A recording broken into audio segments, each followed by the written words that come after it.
is, I believe, day 19. Uh, yeah, we're got a few minutes to go before day 19 starts. So thanks to all the organizers and sponsors of Advent of Code, including my employer, Akita Software.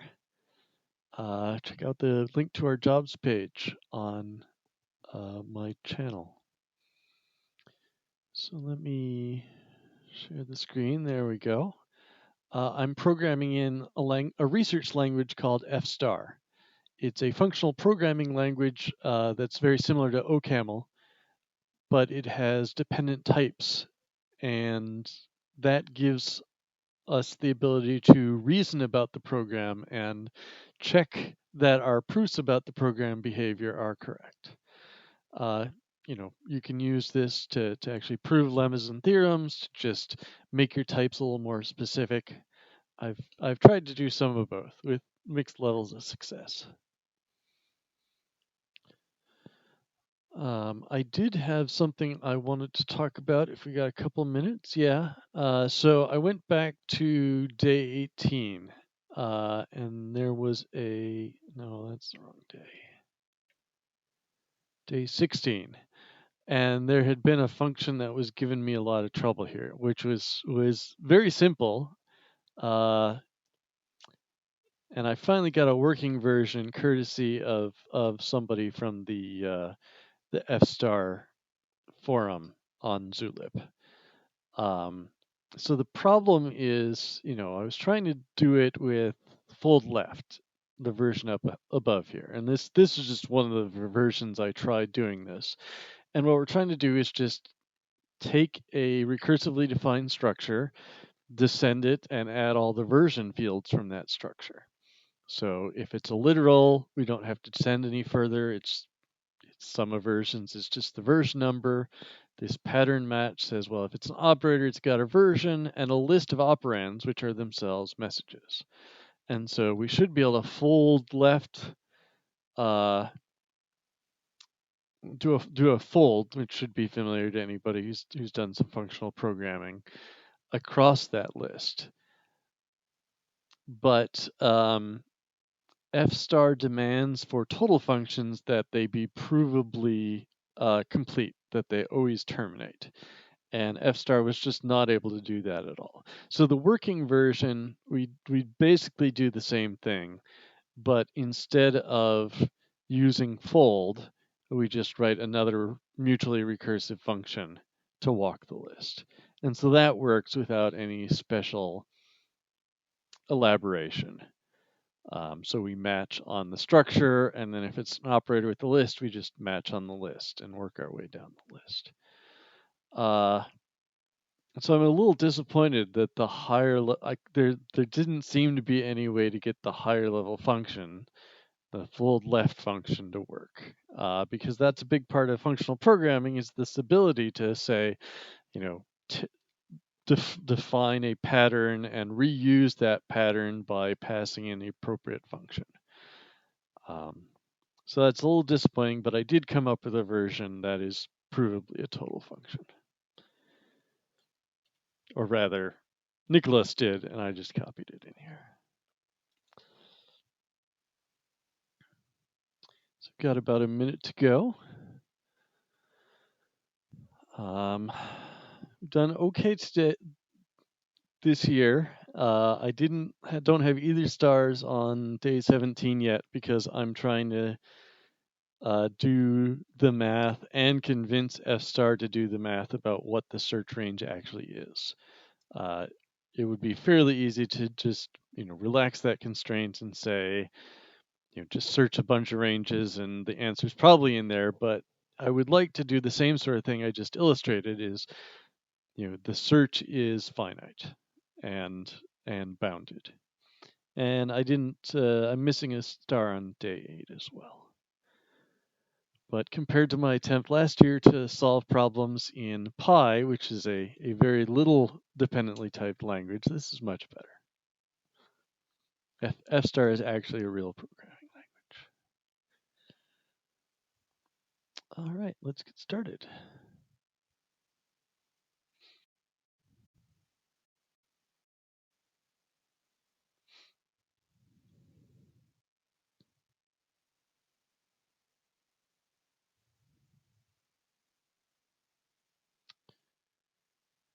Okay, so we've got beacons and we've got scanners, and each scanner can detect beacons that are in a 1,000 unit radius cube. And it's not really radius; it's Manhattan. The 1,000 units away by the Manhattan metric. Oh no, not the Manhattan metric. Even it's each of the three axes. So it's a cube. All right.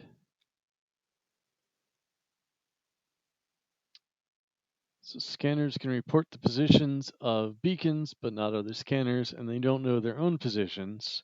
So we need to reason it out.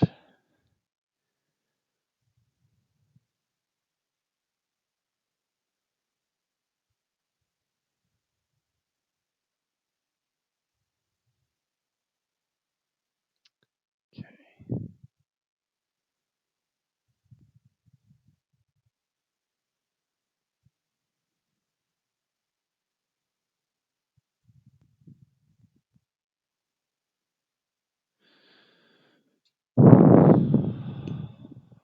Okay. Scanners are also rotated.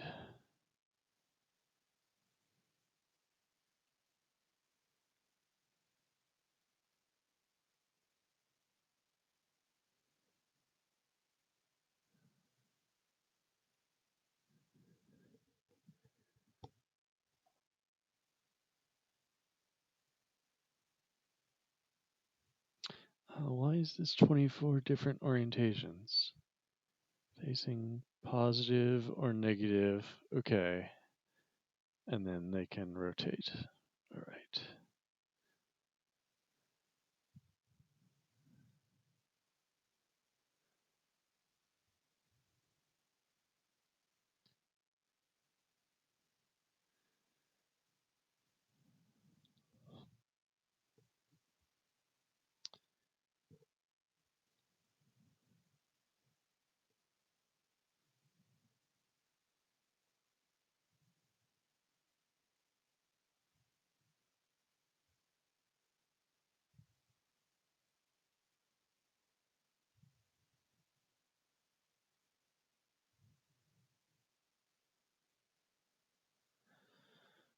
Wow. All right. This is going to be tricky. Um,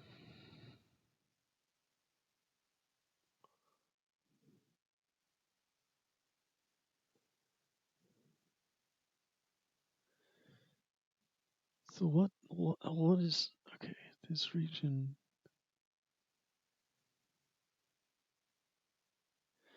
This region can be reconstructed by finding pairs of scanners that have overlapping detection regions such that there are at least 12 beacons that both scanners detect within the overlap.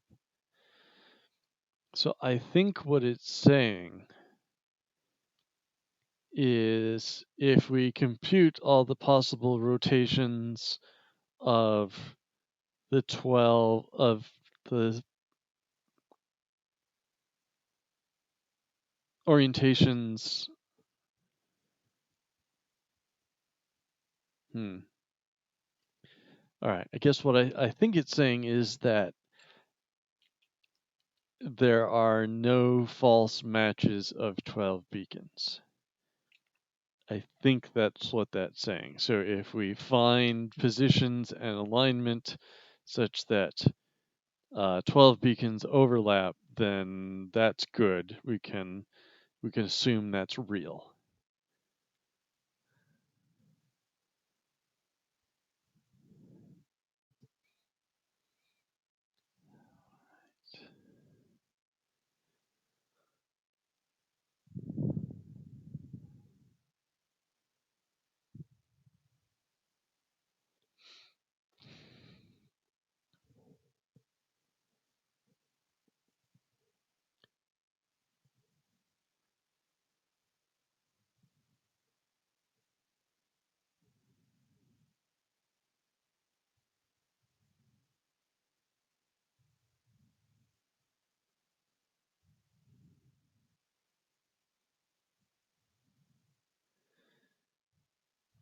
Okay, so how are we going to do this?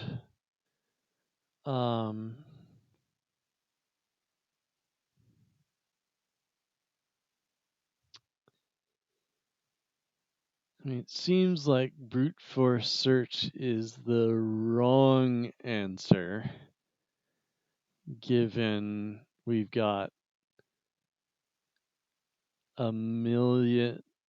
a billion different locations each scanner could be in.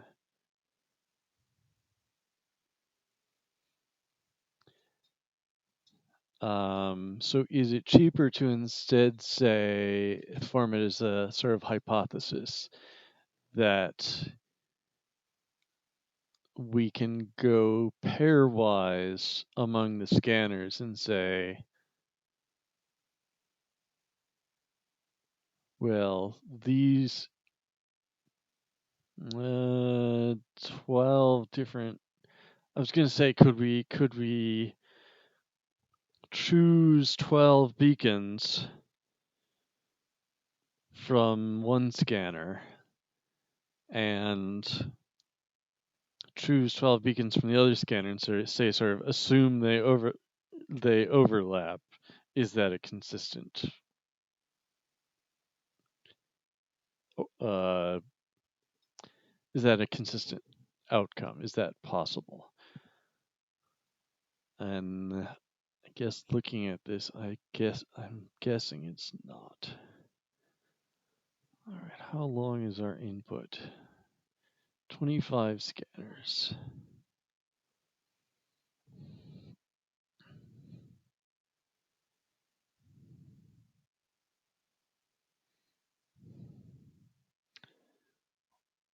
All right, well, let's at least start by parsing.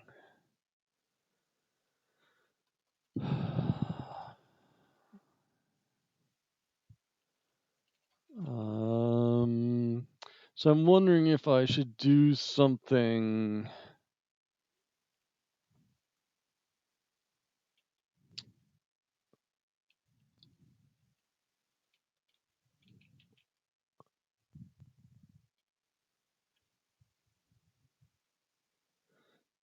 to make this easier. I guess it's fine. So we can use a blank line as the end of each group. And then the only tricky part is we've got end of file here. So maybe we want an extra new line so we don't have to handle that in two different ways. All right, where's the example?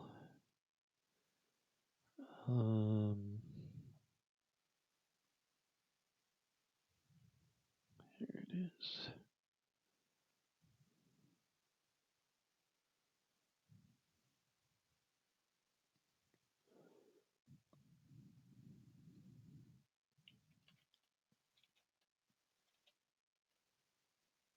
All right. So, all right, we're gonna store a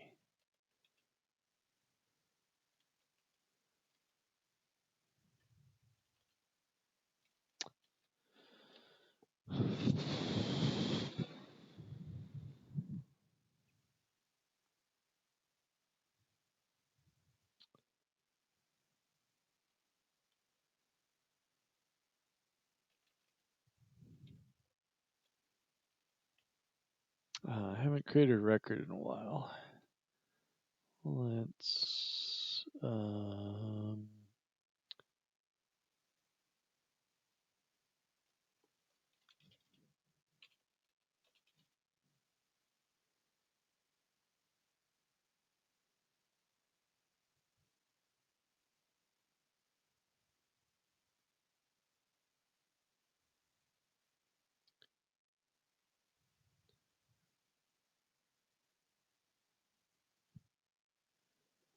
all right. So we've got a beacon.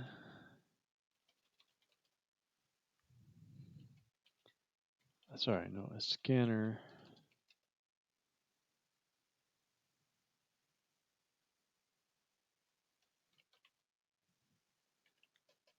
It's got an ID, which is a natural number, and it's got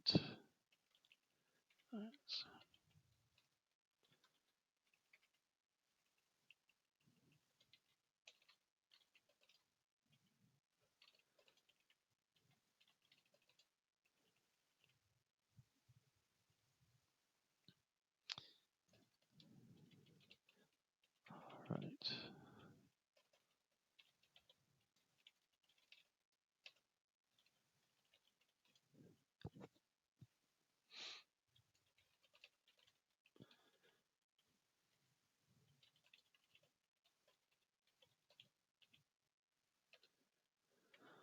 Um,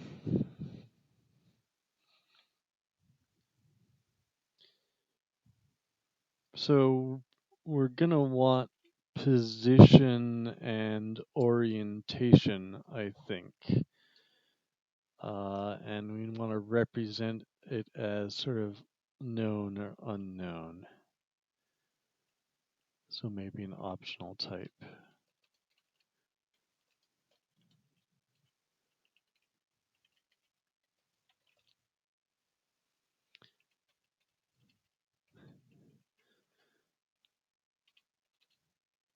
So how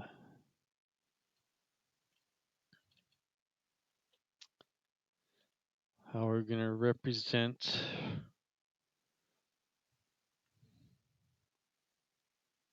the 24 different possibilities here. So it's it's essentially a map from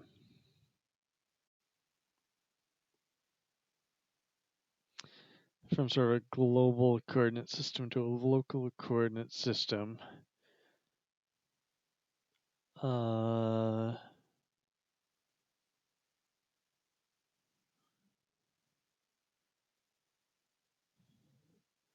So it's permutation.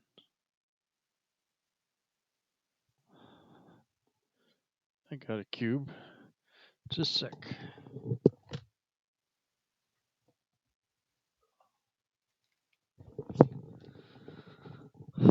All right, so we got a cube representing 3D space. And so our notion, if it's oriented coupled one way, we can still rotate it 4 ways. And we can change what the axes mean. So our 24 choices are basically which face is up and then what rotation. So that's how we get 24.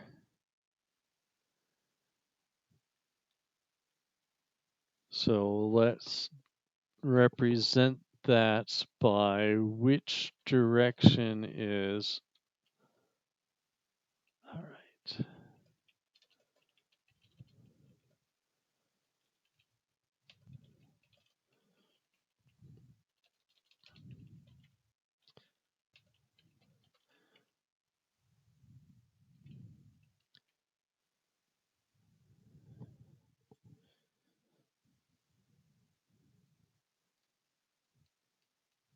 So it's either going to be pointing in the positive x or minus x direction.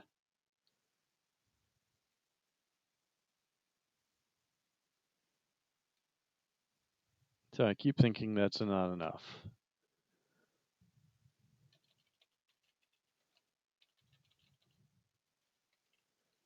Right, if this is -1 or +1,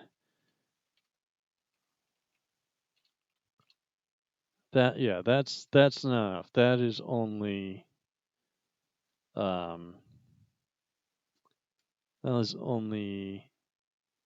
8 possibilities, and we got 24. So we need think not all of them are possible.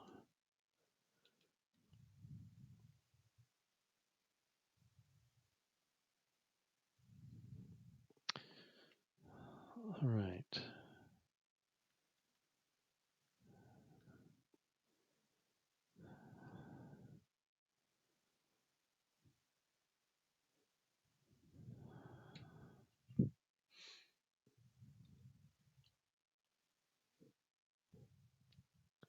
All right, it's a permutation.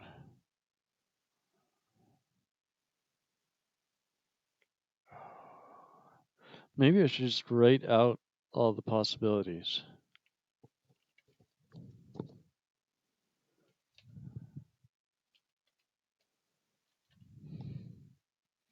Does that make sense? Just give them all names. I mean, essentially, at some point, we're going to want to iterate over all of them.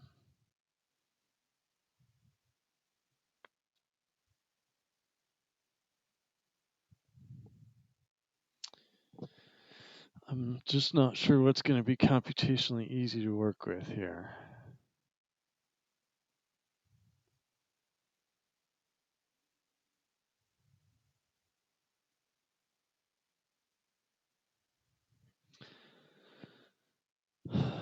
Sure, let's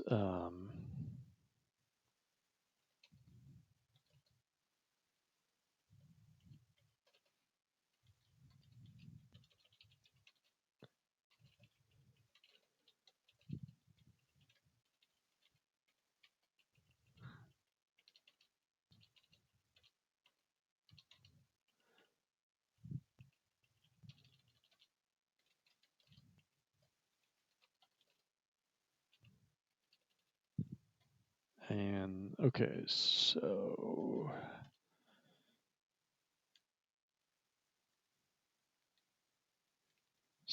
say we're oriented in the Z direction, then the other two axes are X and Y, and they can be in one of 4 rotations. So we can represent that by, so either X goes up and Y goes up, or negative X goes up. All right, I can draw these instead of gesturing them. So the axis we're not facing can be in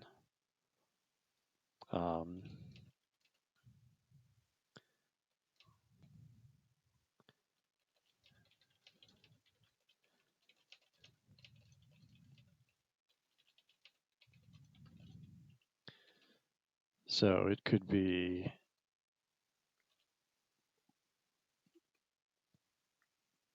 that up is X plus, right is, I'll just draw the normal one.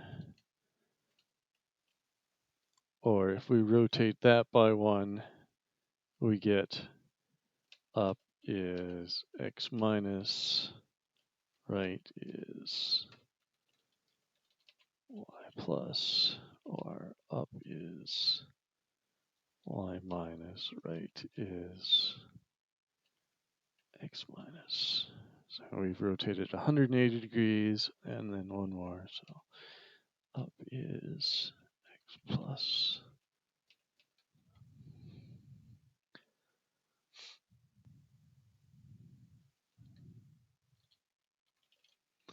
So what are we going to call these? Let's call these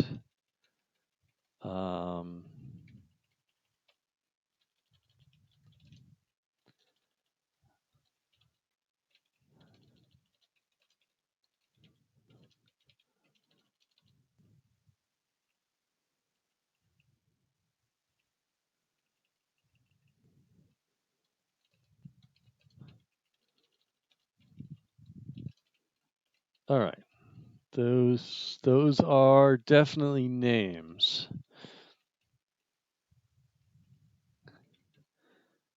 They're not great names, but they are names.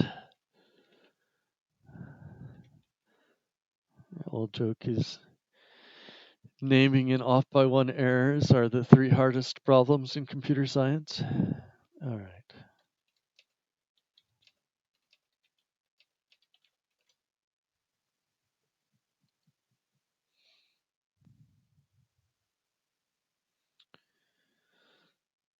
All right. So, okay. So,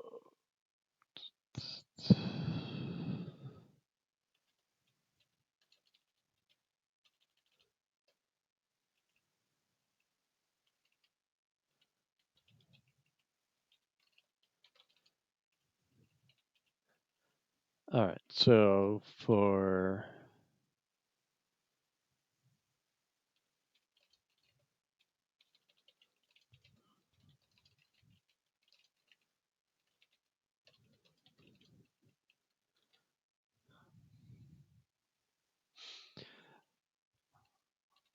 all right. So let's write. So what we're going to do is beacon 0 is just going to be set to um, sorry, scanner 0 is just going to be assumed to be uh, the standard orientation. So it's going to be facing the z-axis.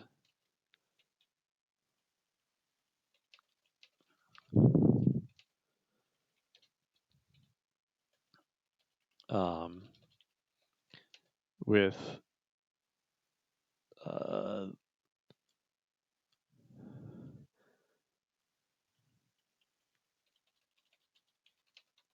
x plus and y plus. So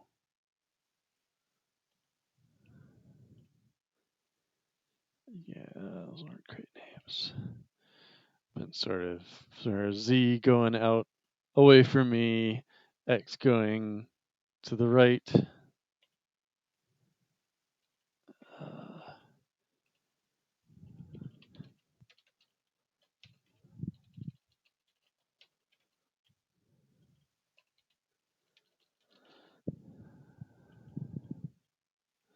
all right, so what we want is a function that takes a scanner position and orientation and a beacon and translates from that position and orientation to the reference coordinate system.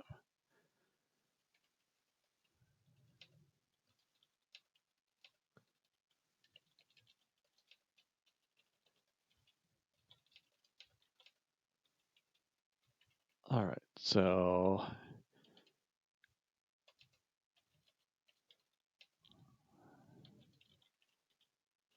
um,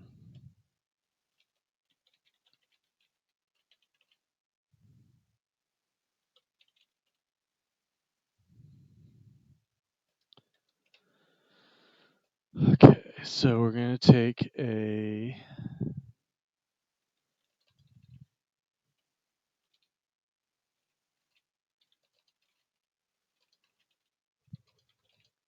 I'm going to regret that name if I leave it that long.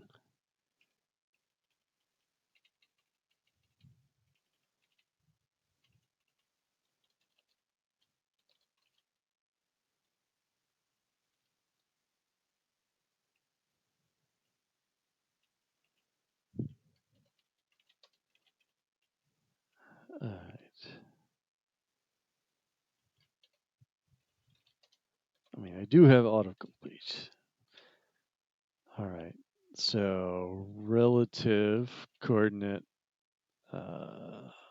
beacon. And we want to return an absolute. All right. Just call this 2 absolute.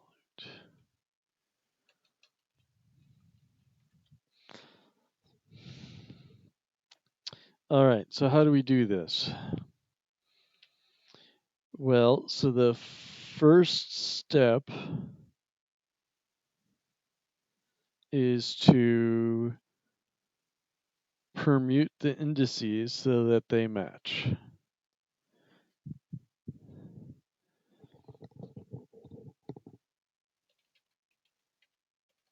Um,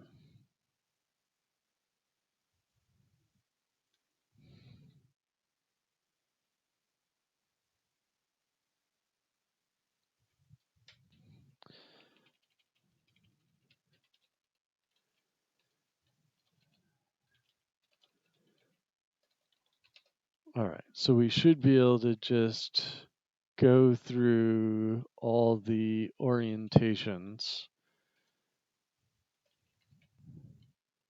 So if it's Z plus, then we don't need to do anything. That's the preferred orientation we've chose. If it's Z minus,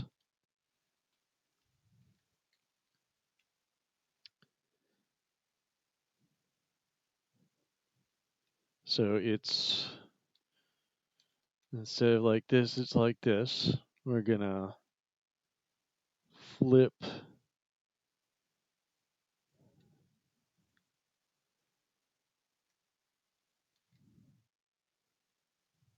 hmm.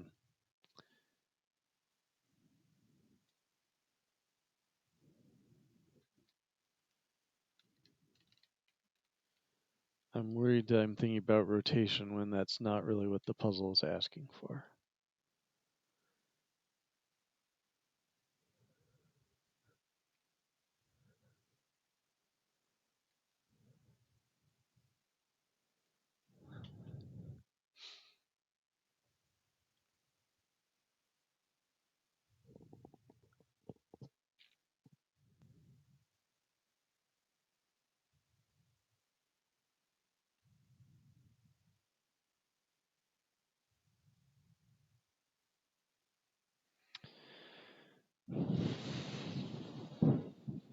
So this might actually be a little easier to write in reverse, right? We could write from the standard coordinates to each one of these, and then uh, flip it around. But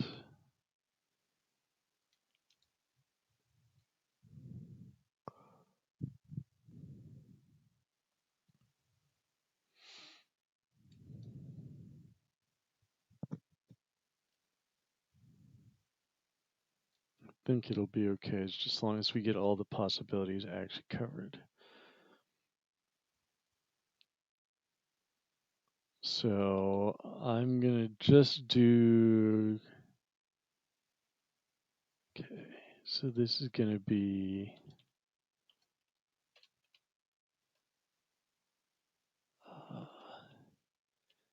x equals relative dot x, y equals relative dot y, z equal, is this the right syntax?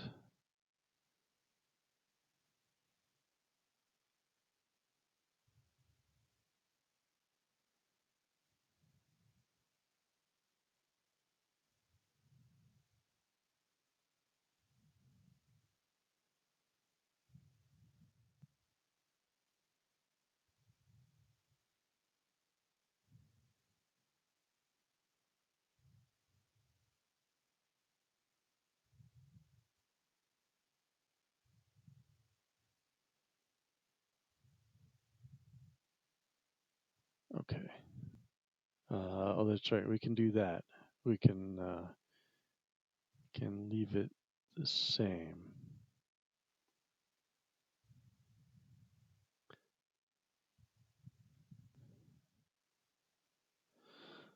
Um, I'm still unsure about this. This doesn't. So, all right, we can do p. Well, let's just write it out.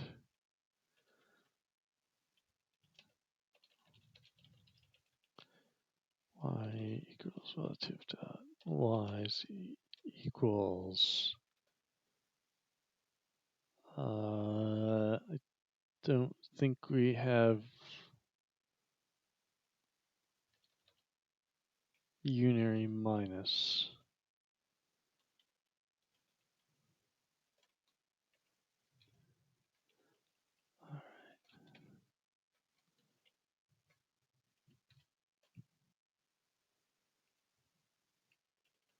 This is not C++.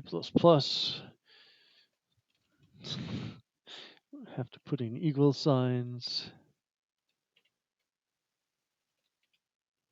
Semicolon.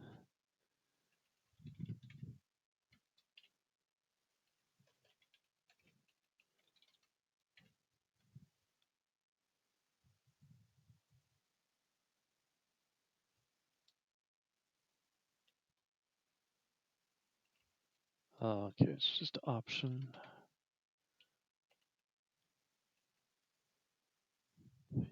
Dot axis. All right, it says we didn't do all the patterns yet, which we knew.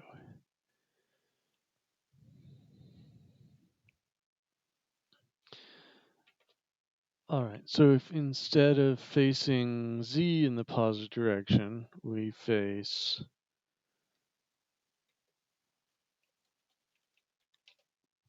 X in the positive direction, now our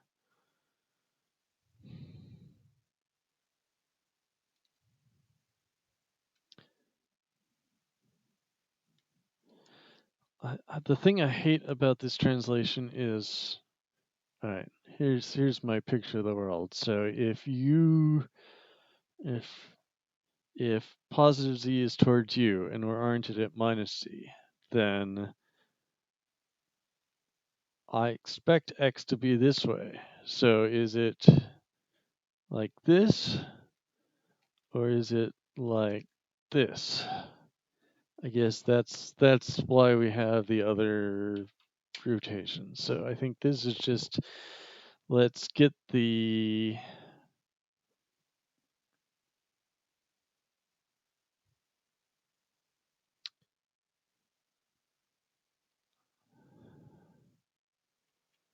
all right. So this is going to move the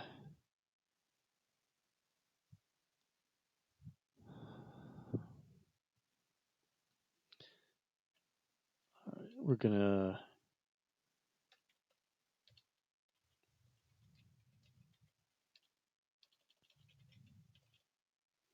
can't even describe what we're gonna do here.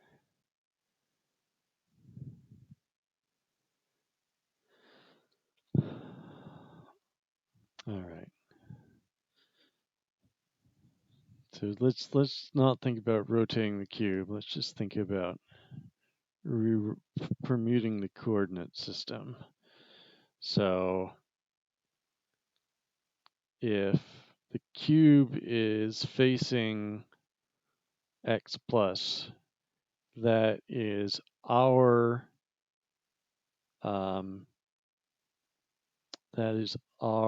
y. Oops, the cube is.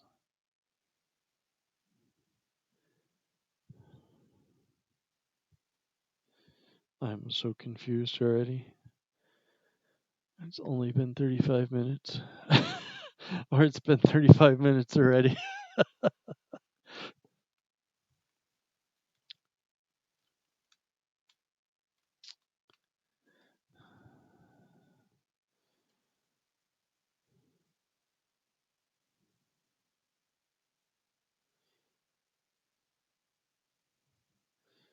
All right, so the things that it thinks are straight along, that are straight ahead of it, we think are on the x-axis.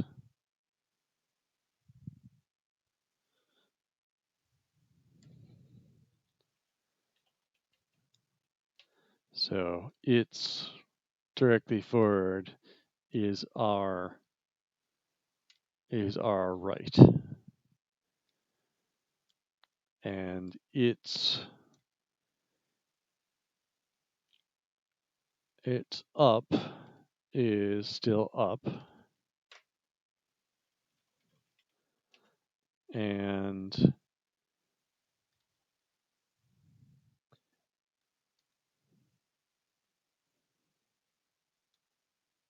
its x is now our z coordinate, but we don't know whether it's plus z or minus z, I think.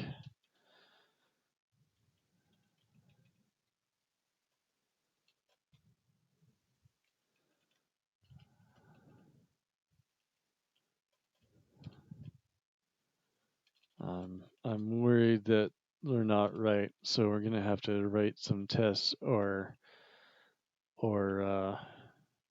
proofs to help us out here. All right, so if it was facing, it's facing in the y plus direction, then its z is our y. So y equals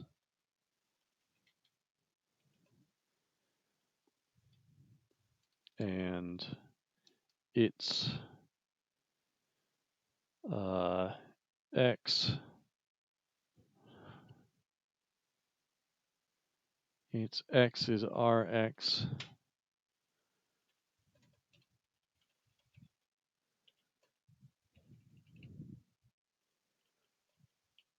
and its y is rz.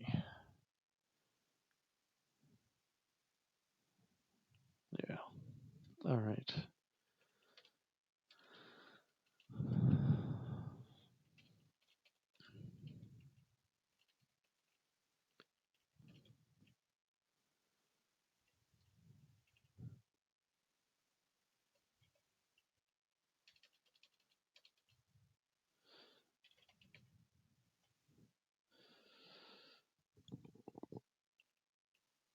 All right. So let's permute. All right. Let's call this change axis.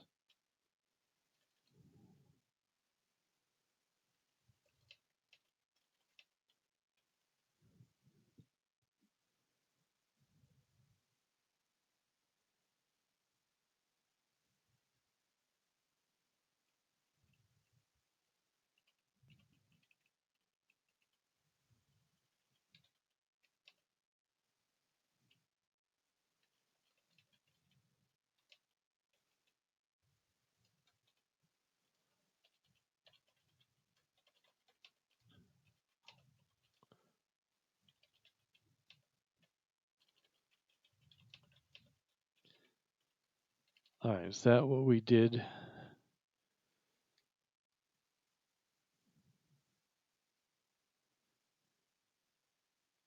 Yes, it is.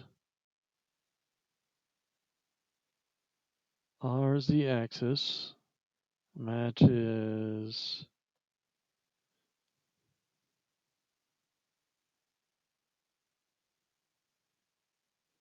Oh, no, that's not right.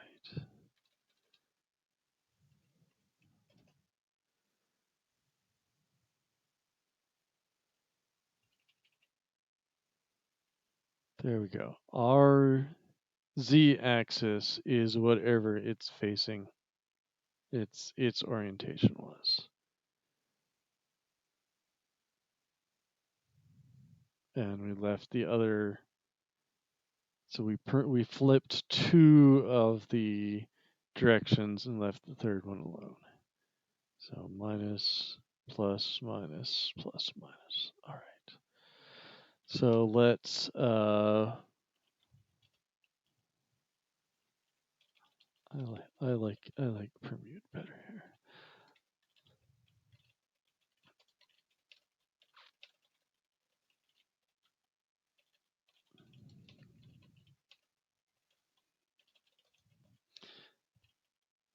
All right, so now we have to handle these four cases. So R, okay,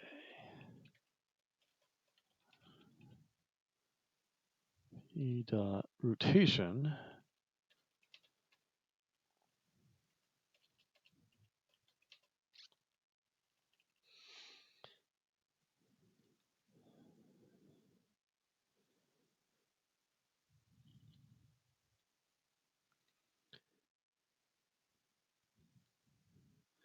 So the z-axis is very correct. Okay,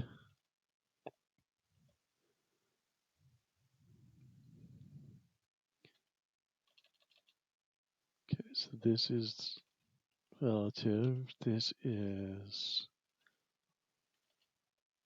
okay. This is rotated once.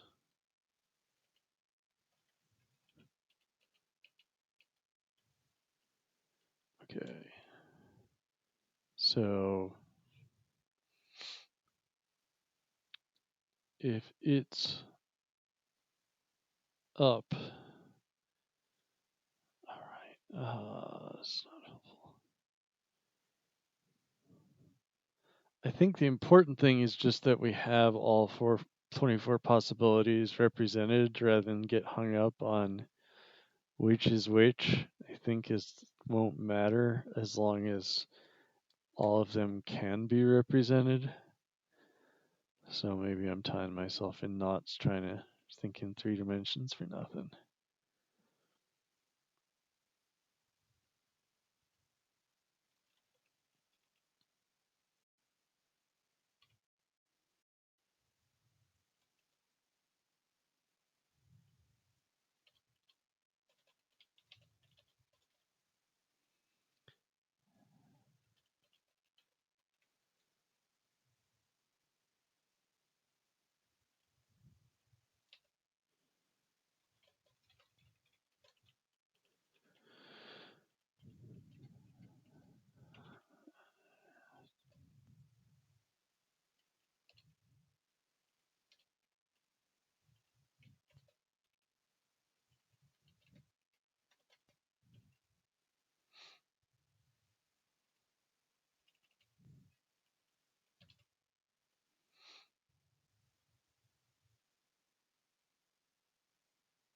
All right, so we've got 2 rotations. All right, so we have plus x. All right, x goes. Okay, that.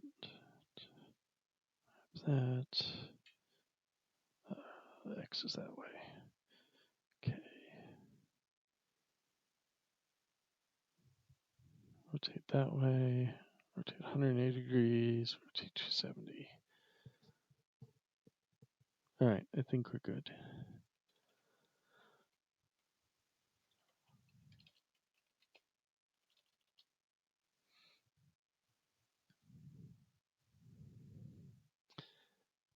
All right, and then we've got to translate by the beacon's absolute position.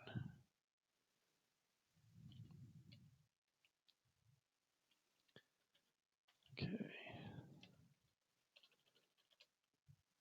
Um,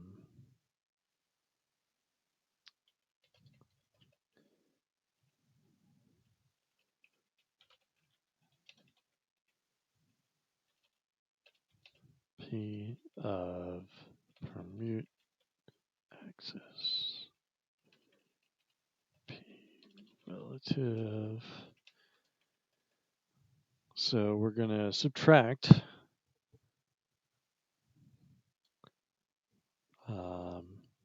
each coordinate. Oriented dot x minus p dot x.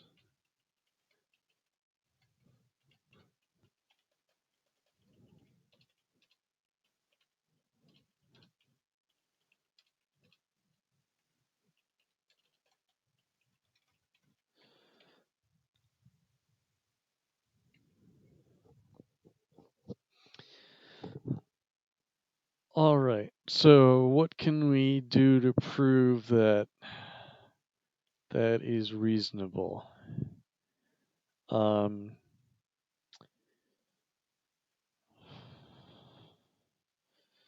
There's a simpler definition than just enumerating all the cases again. We could pick a point and put it through all its paces. Um,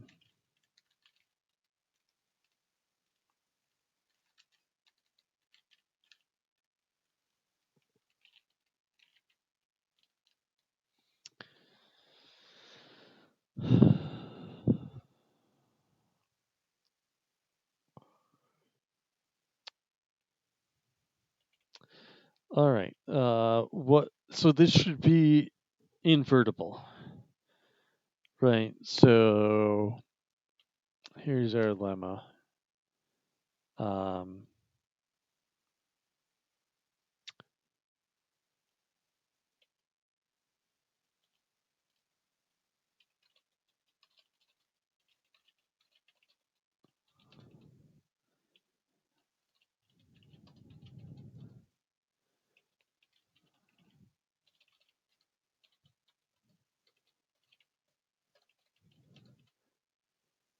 so there exists some P2, P inverse, such that 2 absolute P inverse of 2 absolute P of relative equals relative.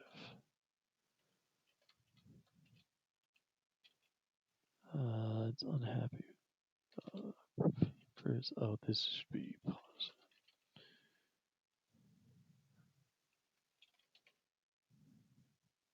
All right, couldn't prove it.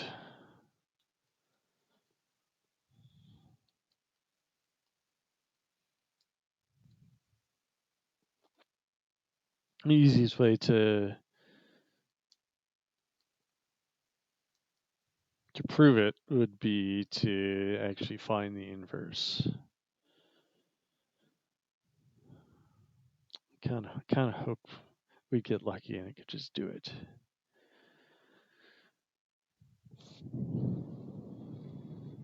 All right, let's table that.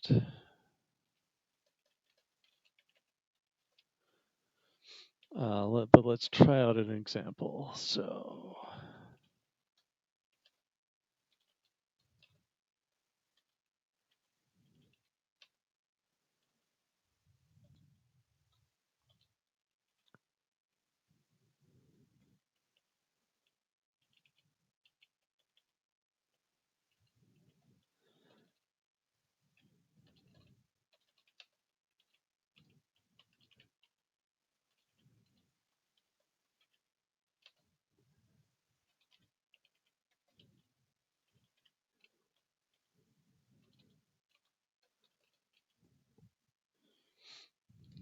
all right, so if it's facing in the z minus direction with, I can't do this. All right, I think I have all 24 possibilities represented, and that's the important thing, even if their names are wrong. All right, so what my plan is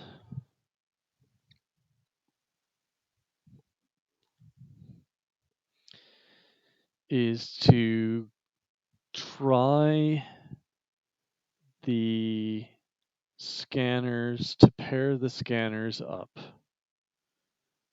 So pick one,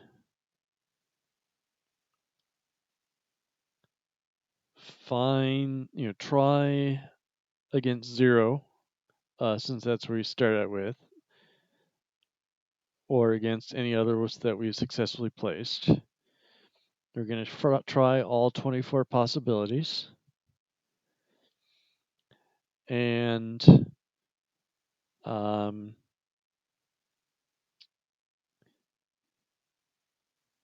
problem is, how do we find the absolute positions?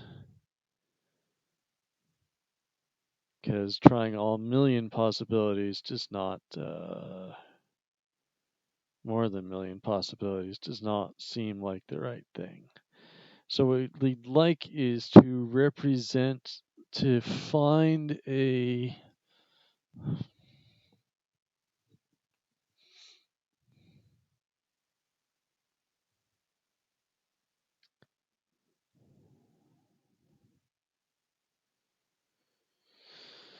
kind of tempted to use simulated annealing, but I think that's probably not what the creator of the puzzle wanted us to do. uh, and that would be kind of hard to do in F star. But the basic idea is we could have a metric that says how close are we to matching and see if we can move that to 0.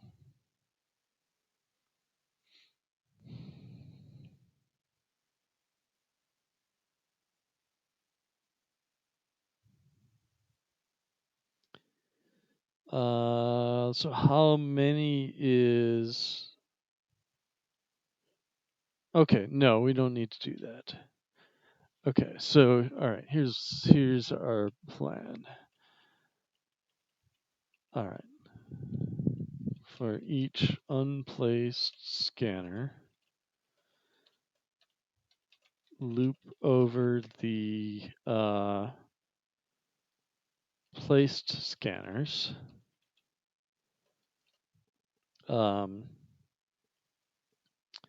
Loop over all 24 orientations.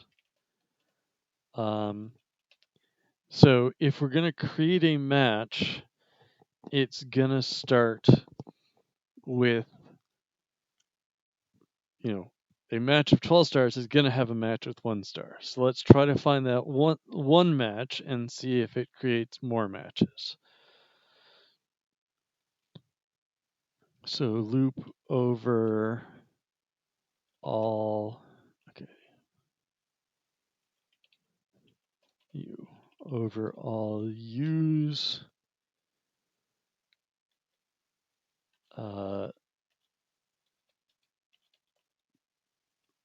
beacons, and we probably don't need to do all of them, but we know if there's a match, then it's going to match up with exactly one of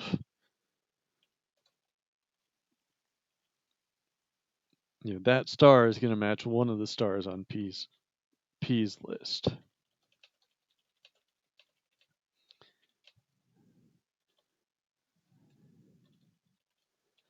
So we're not doing millions of possibilities. We're just doing like 20 times 20 or whatever the number of beacons turned out to be. So assume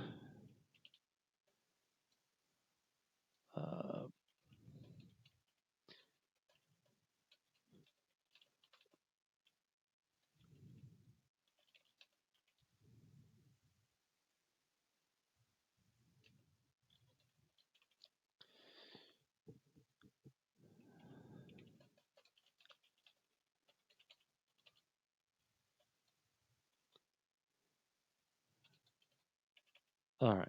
So there's our algorithm.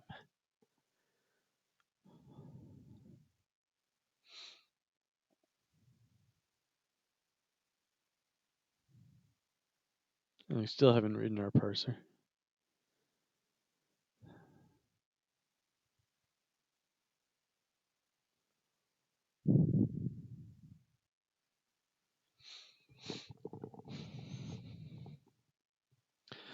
All right, let's get started.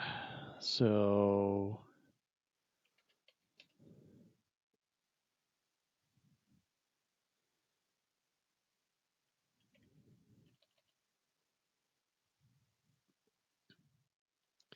let's say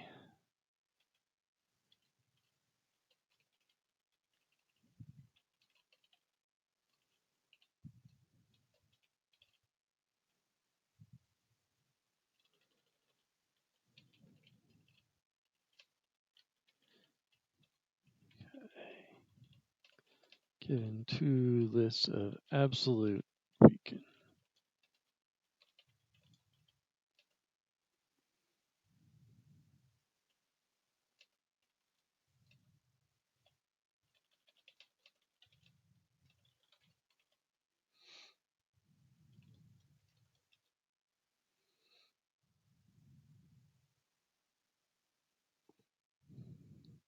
There's no good way in F star to say there exist 12 of these. We could say there exists one, and there exists another one not equal to the first one, and there exists a third one not equal to the first one or to the second one. But that gets really tiresome pretty quickly.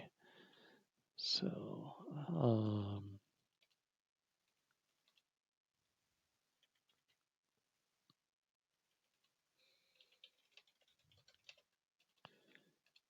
so I don't know how we're gonna write a.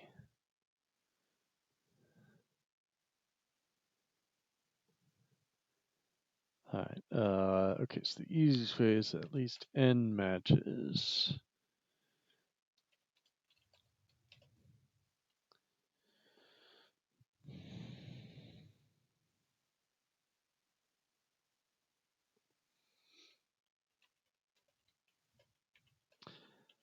If n equals 0, then trivial to be true.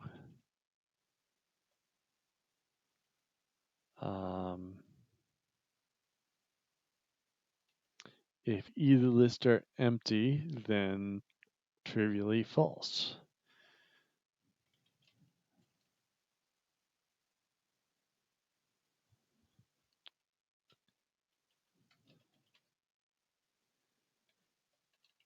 Okay, so if it's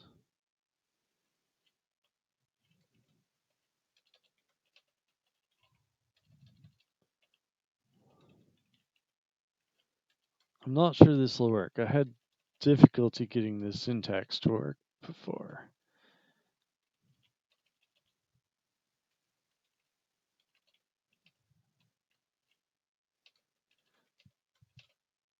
All right, so if A1 equals H2, then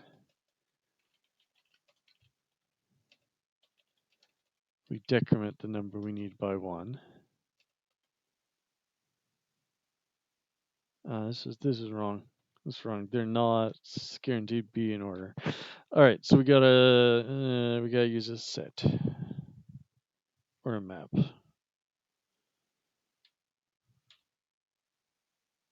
Yeah, this is bogus. Well, dang. All right.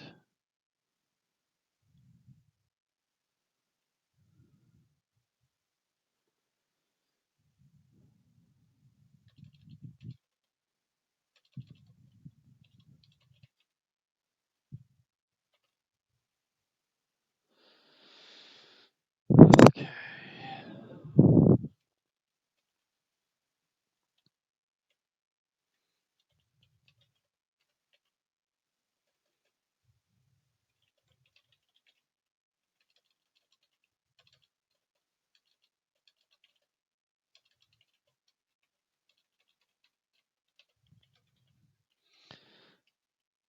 All right. So if A1 is a member of, if the head is a member A2, then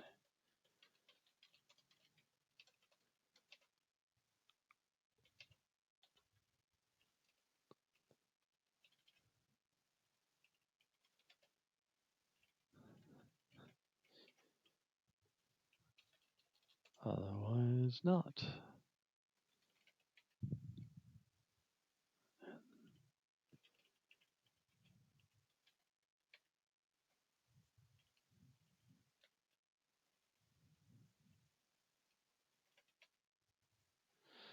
Okay.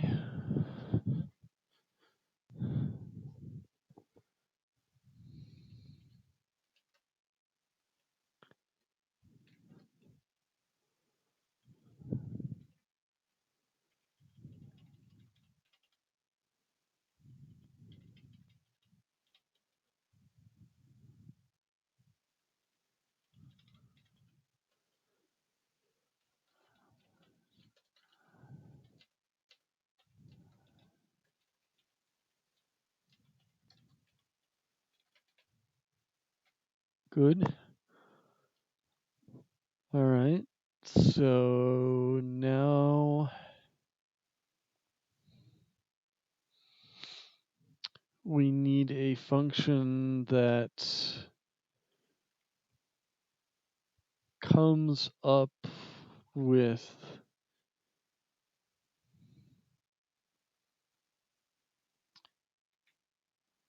the, all right, so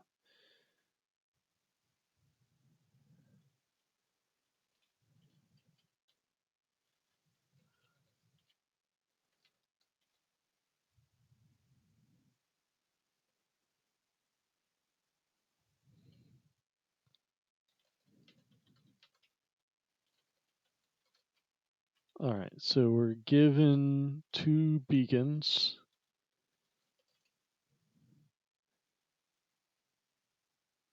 Okay, one is gonna be, okay.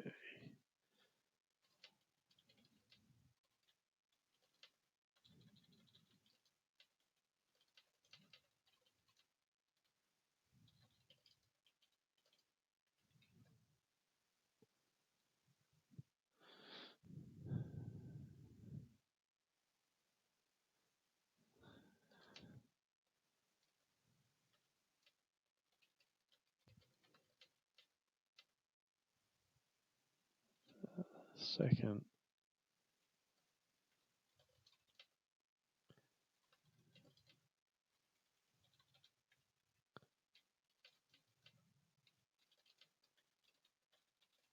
All right, so we've got an absolute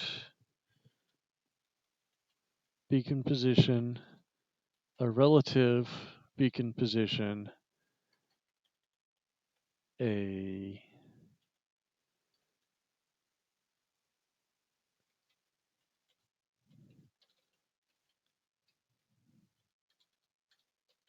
an orientation, and a rotation.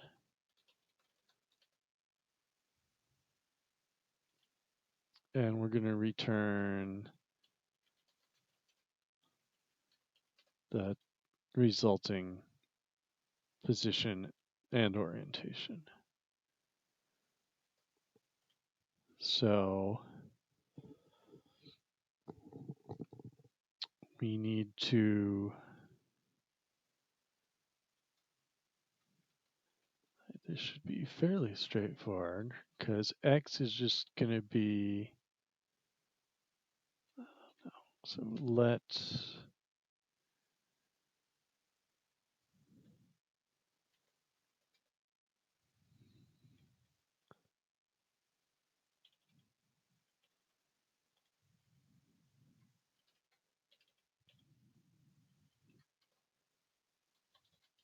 so switch the axes around on the relative position, and then the X position that makes those equal is just the difference.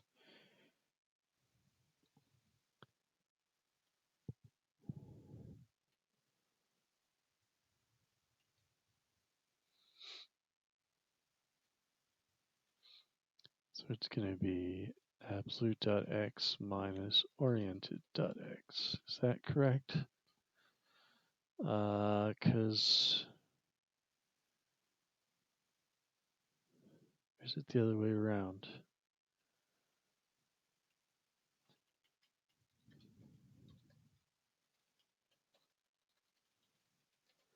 So if we think it's, if absolute is 30 and relative is 60,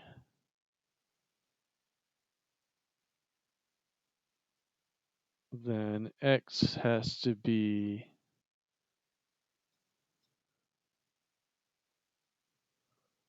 is this backwards?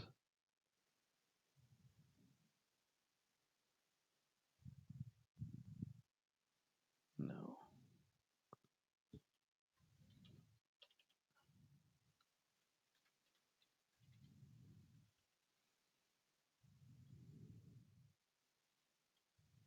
Okay, so absolute.x equals oriented minus position, so position is absolute minus oriented. No, position is oriented minus absolute. Yes, this is the right version.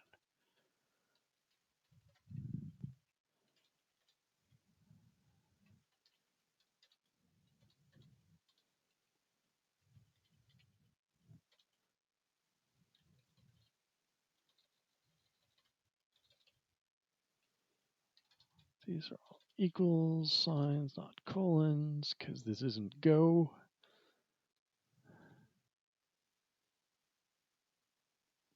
Normally I fall into Python, but records I fall into Go. I want them to have colons. All right, axis.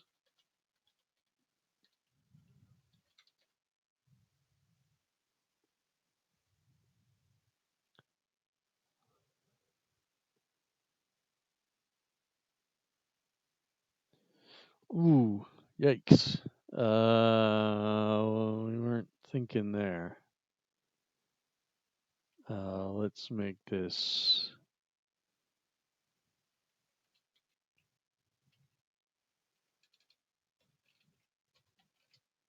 Let's fix that.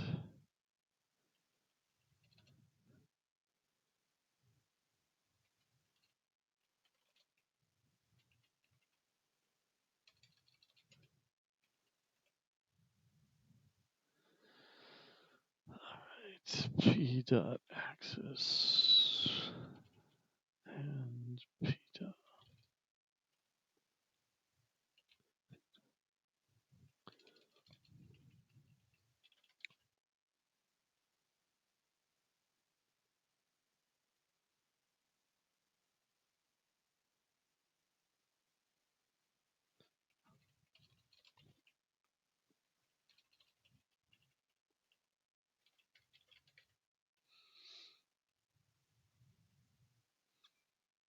Okay.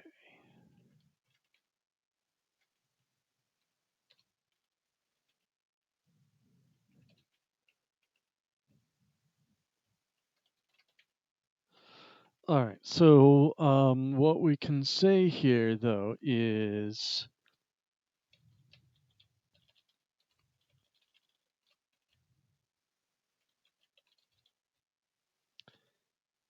that if we're given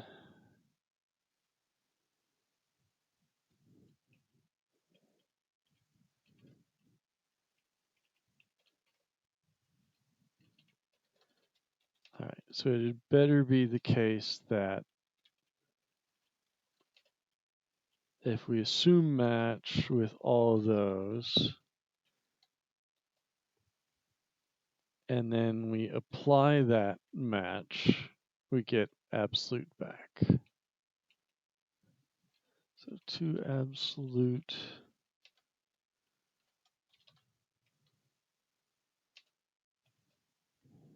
cause absolute of relative. Okay. All right, and it checks out. So we didn't do anything too stupid. Except picking F star as our language, as my language this year. But I knew I was getting into trouble. All right. So that's the last two things. And these are just loops.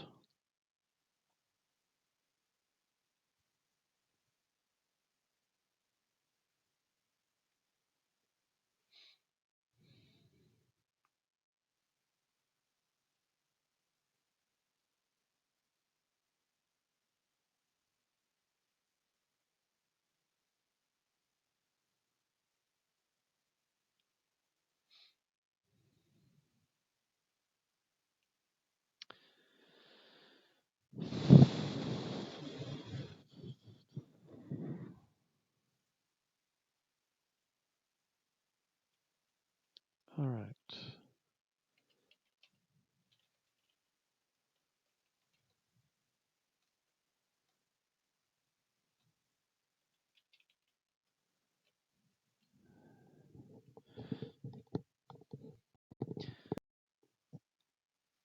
I'm wondering whether I ought to store the absolute offsets. Yeah.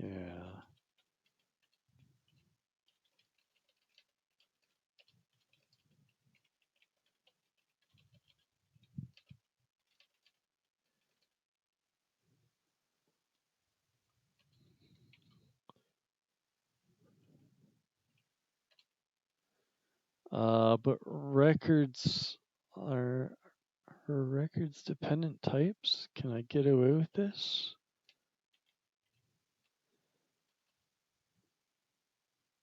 So either, yeah, I can't do that.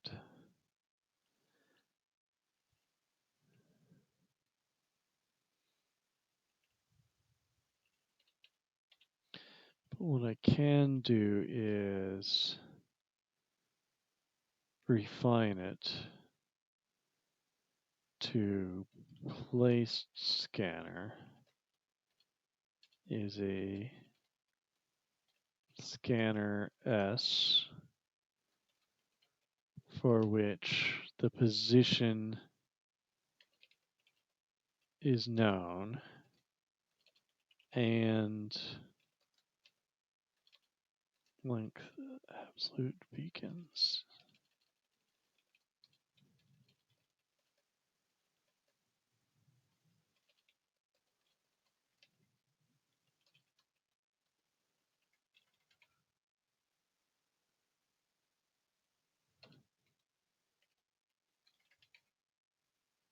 So okay, some S-step position.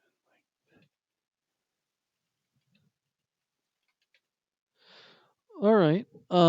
Should we be more? Should we be more precise? So what we could say is it's one where that is the case, and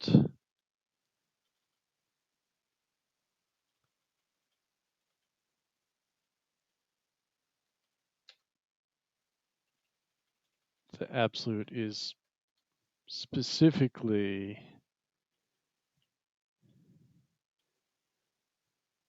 mapping of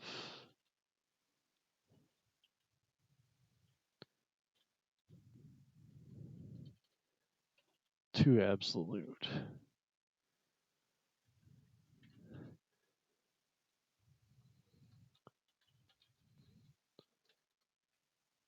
Of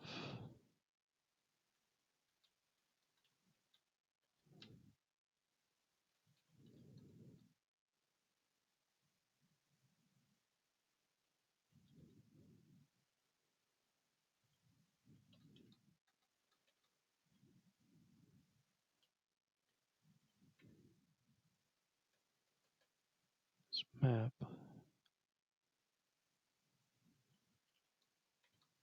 There we go. All right. So yeah, we made a refined type that's for records that are fully filled in, and let's do one for unplaced.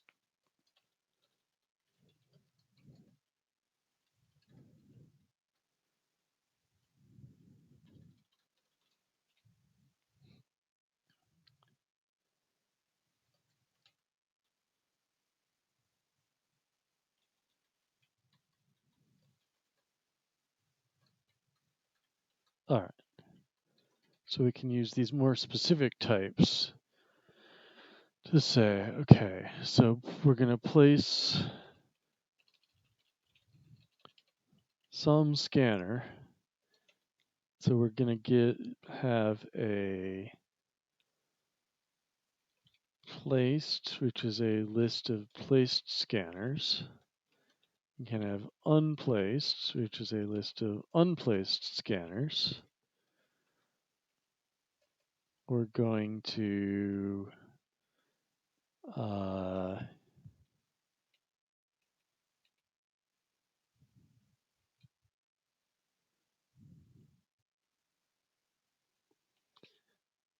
that is going to return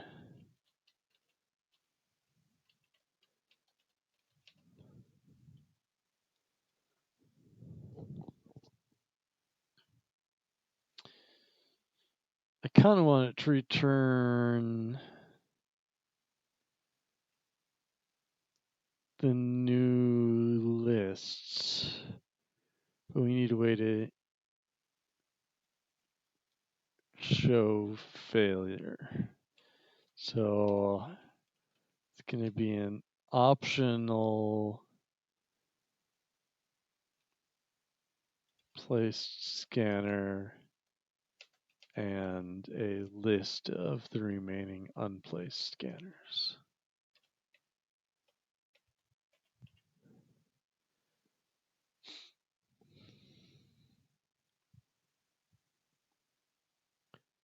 Okay.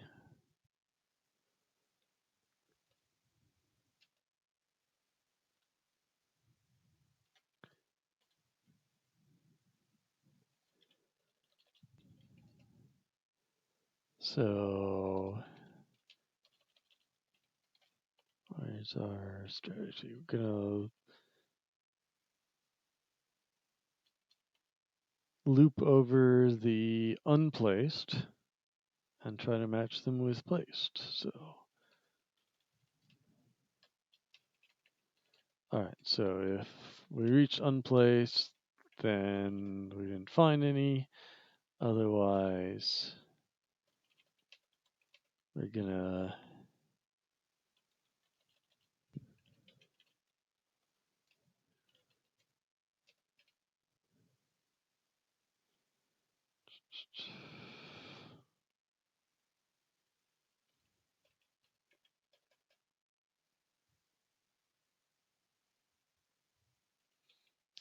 all right. So this is gonna return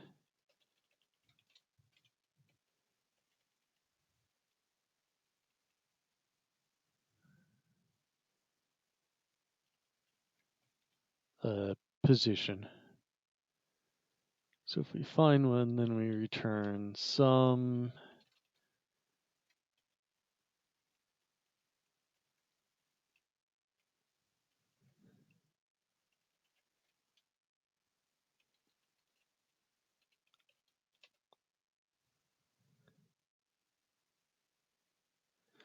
Oh, phooey. How are we gonna do this? We could filter by ID, I guess.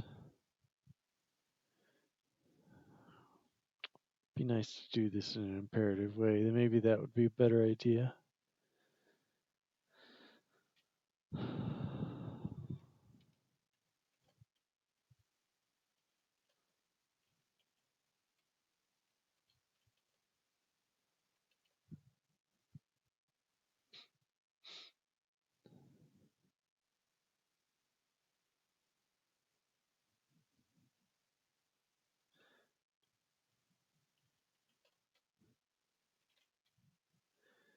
I'll just keep the list of ones we've looked at already around.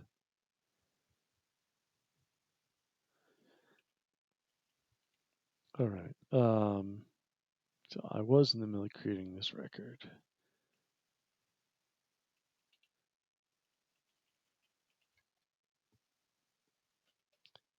It's going to have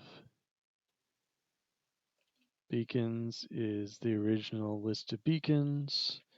Its position is going to be P, sum P. I'm doing colons again, that's no good. And commas, semicolons. And absolute beacons equals the thing we wrote in the type.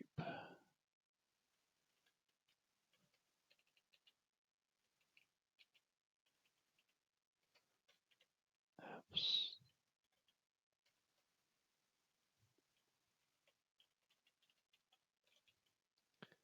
Map to.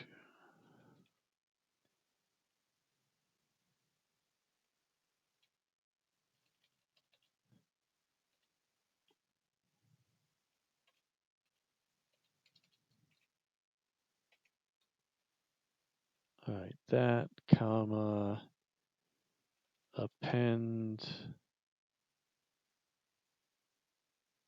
the previous list with the tail.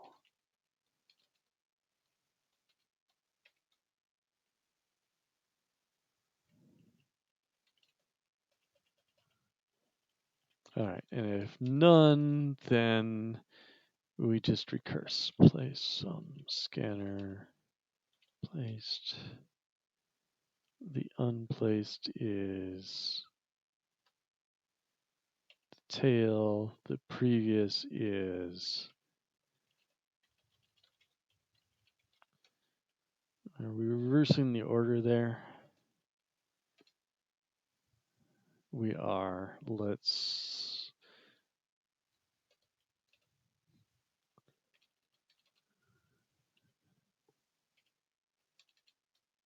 append it at the end instead. All right, how do you feel about the, oh, we didn't define try to place. All right.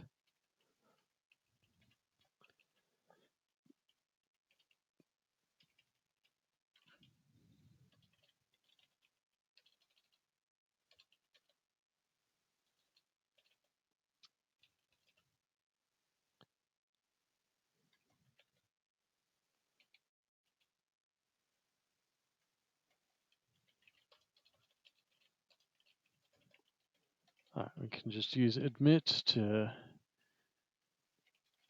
as a placeholder. All right, that type checks.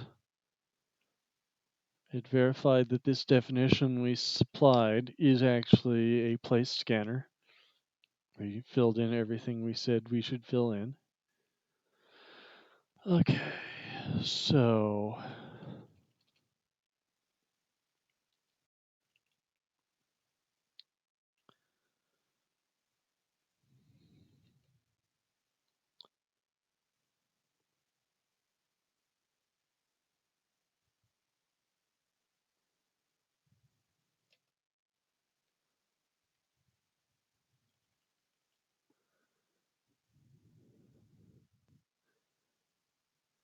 all right.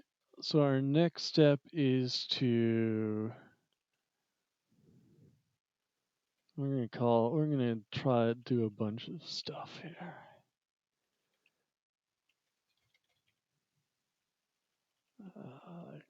No, I don't like that.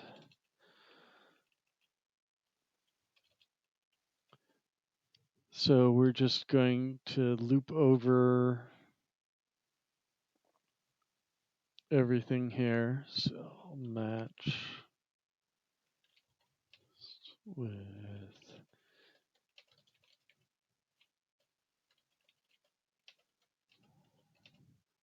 these all going to have the same pattern. Try all axes.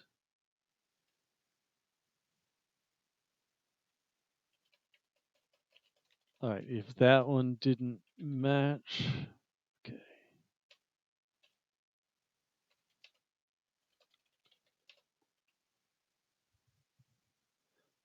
If that one didn't match, then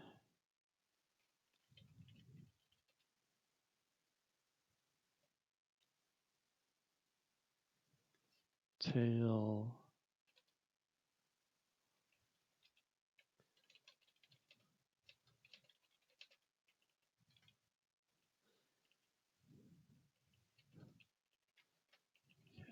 Try to.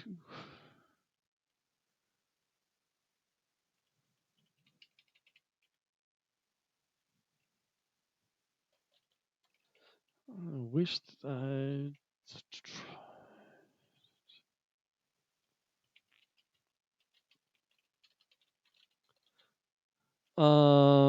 So what we should be doing is probably writing some sort of higher level function that that matches this pattern.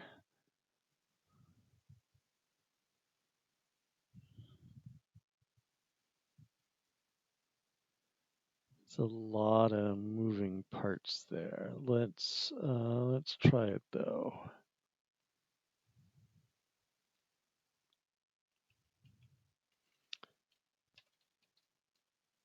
Okay, try alternatives.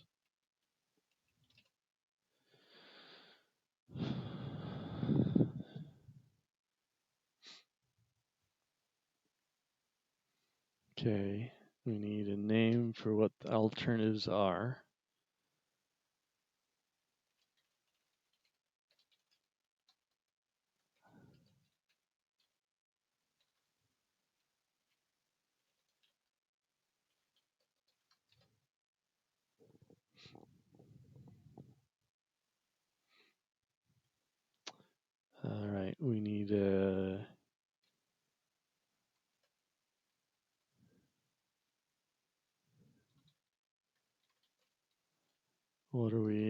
trying them against.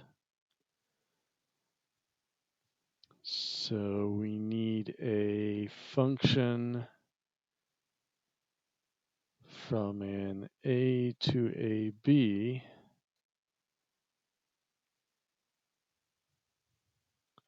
from A to an option B. Okay.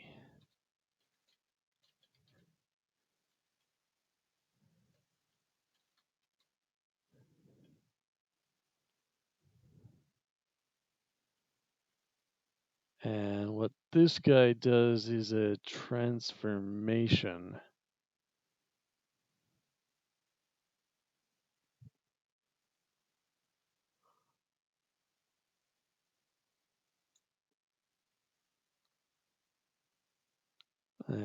This one is more complicated. All right.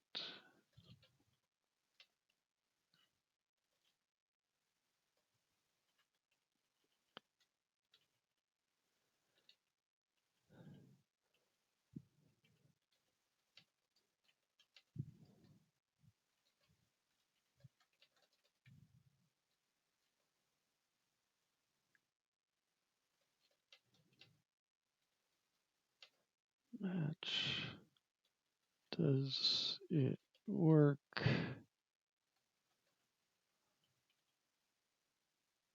No, we need a third type.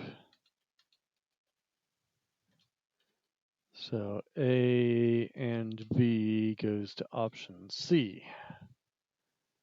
Okay. Does it work? Head, does the headed tail work with against if some X, then return some X. Otherwise, try alternatives with the tail against and the same function. All right, so this becomes try alternatives placed, unplaced, try all axes.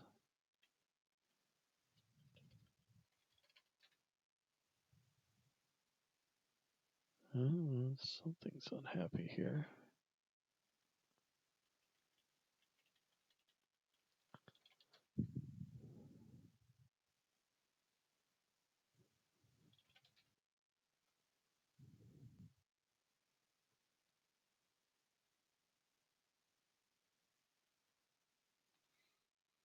Okay, so we can use that again here.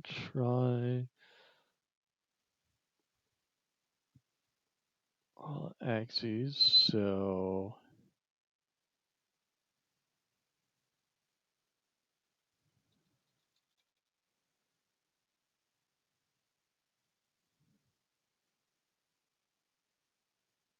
gonna try alternatives.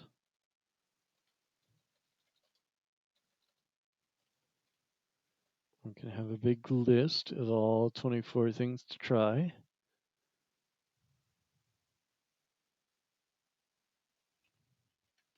We can do this in two chunks.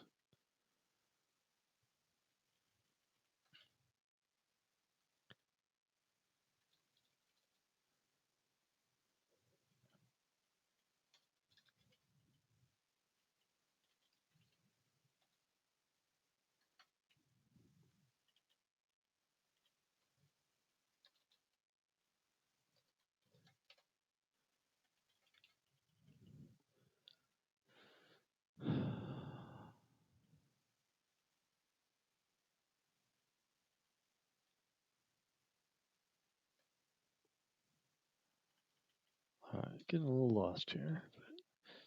So this is going to be our list of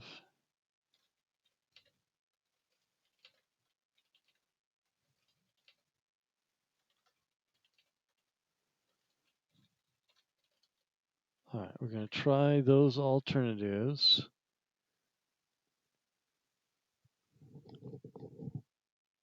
And our function is going to be try all rotation curried with placed and unplaced.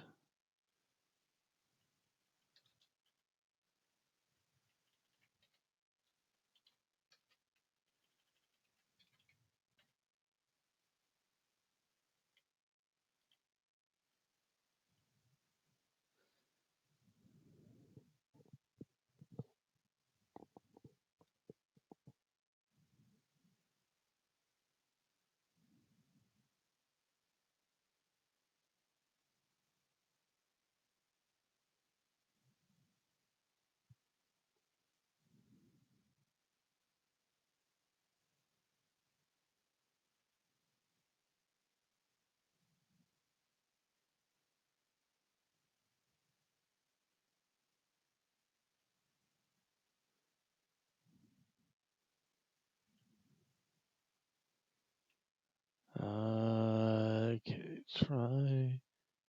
Oh, phooey. All right, so we need to rewrite this.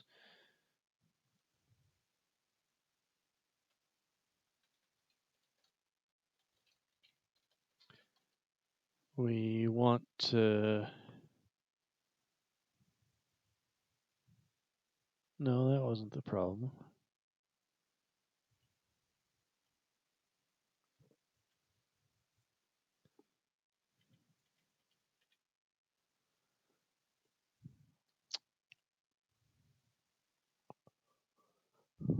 Um, we don't really need this.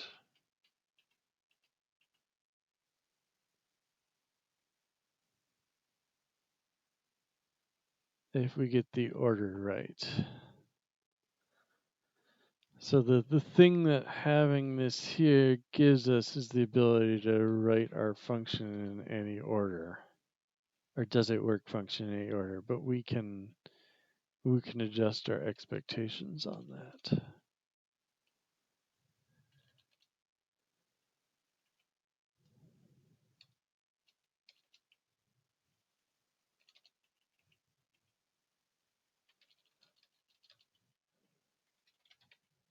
All right.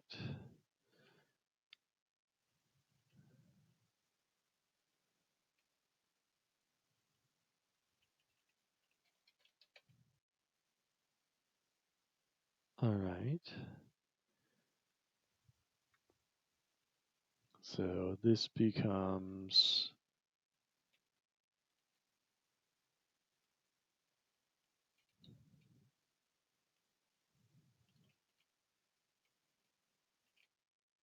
okay, what we need to do is switch this around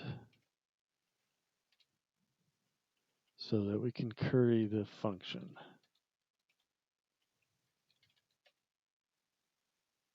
All right.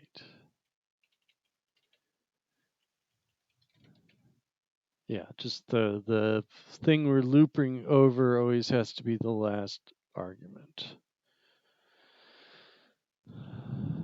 So let's make this consistent.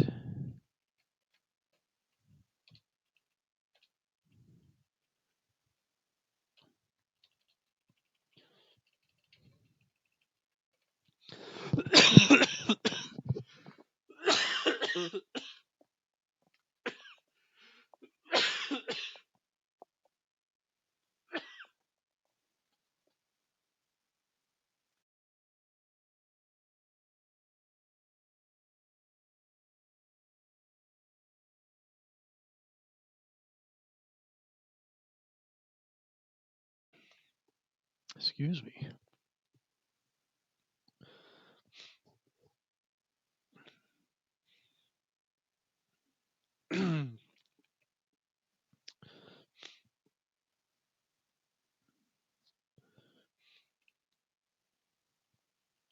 All right, so this is going to be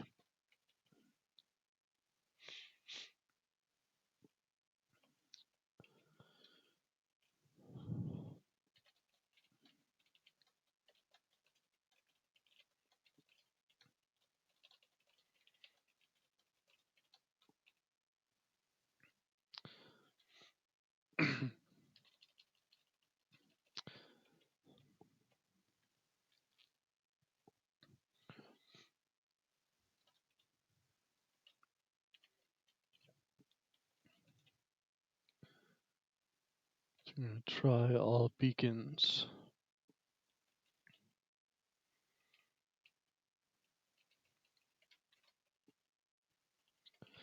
Our argument list just keeps getting longer and longer.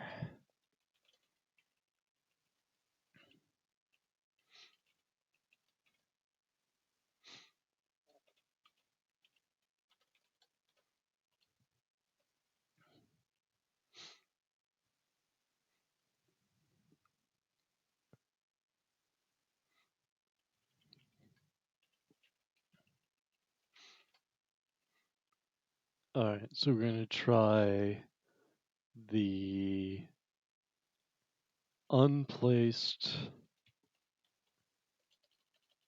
beacons.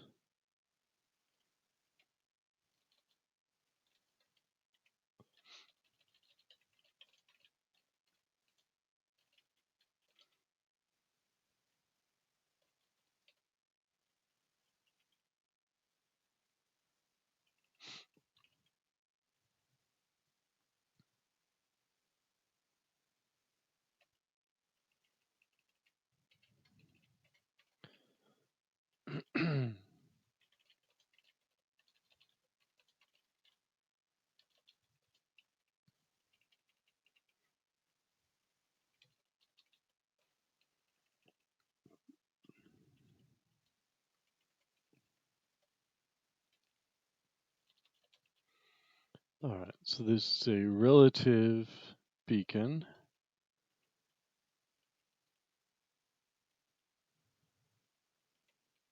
From unplaced.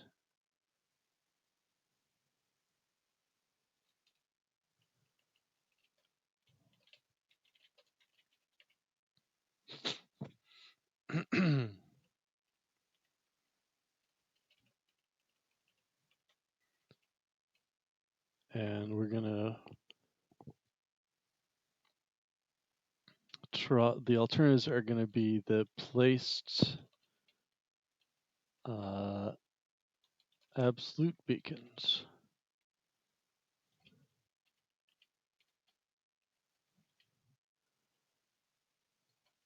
All right.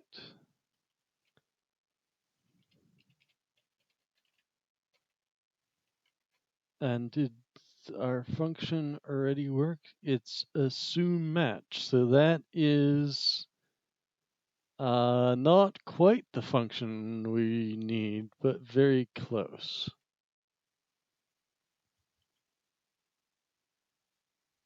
No, it is.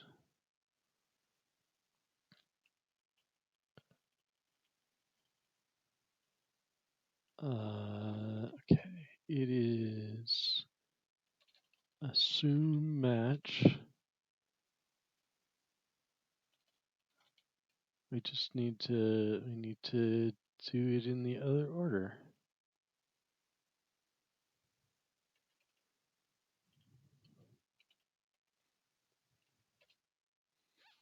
And fix our lemma.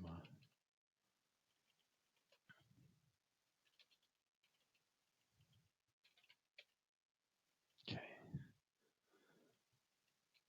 So it's going to be assume match.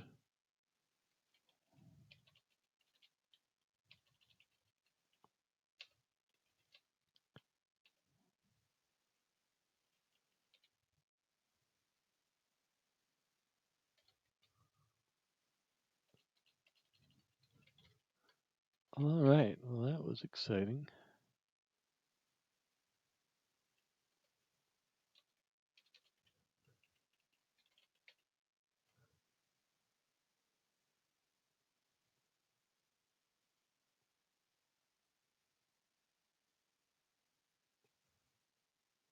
Oh no. Okay. No. We need a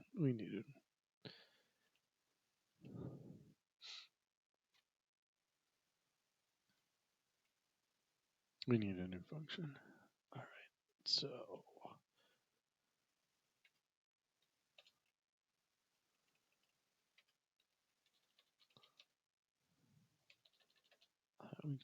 we can just write it here.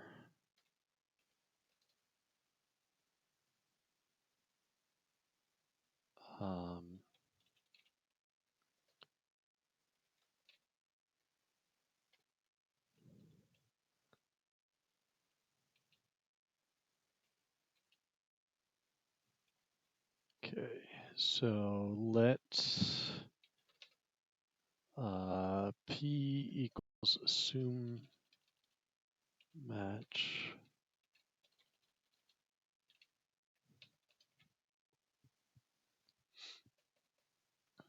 So if at least 12 matches between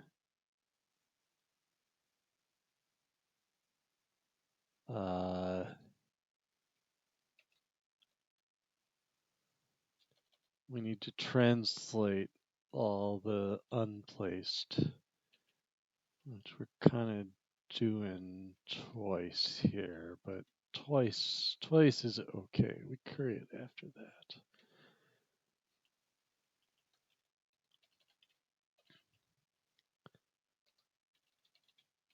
Okay. At least 12 matches of that versus placed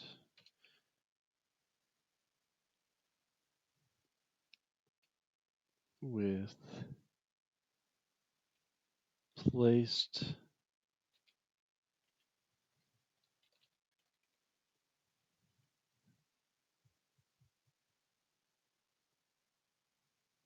okay, then we found our solution and it's P.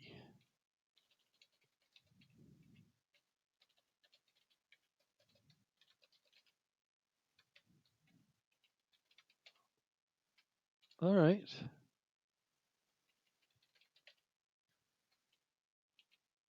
Something unhappy here.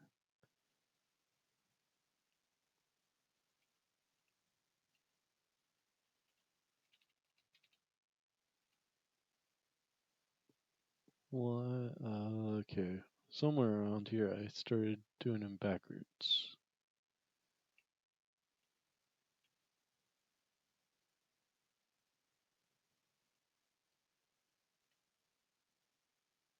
I've been doing it backwards for a while now, looks like.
All right.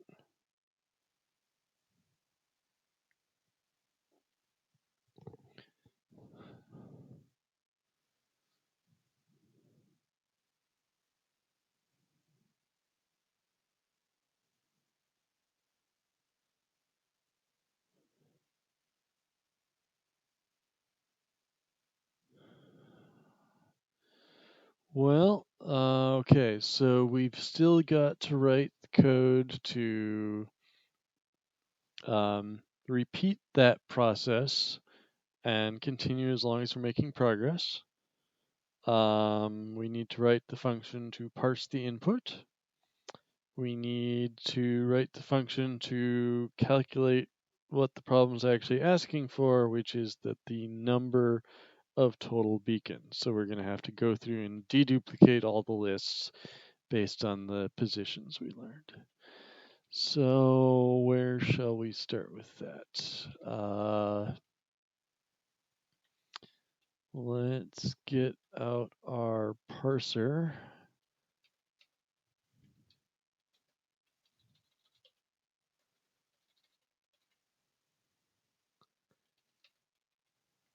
Which we've used a couple times.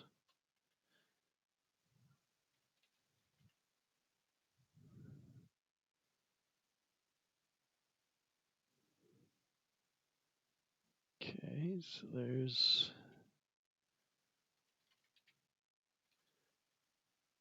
how we do commas.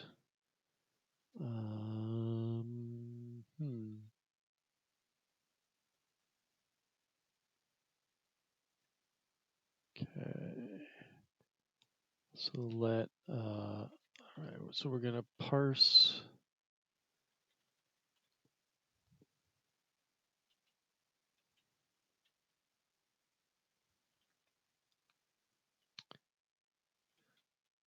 a scanner from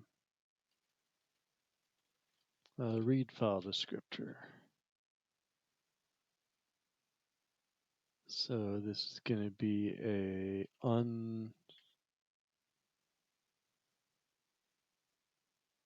it's going to be an unplaced scanner or fail.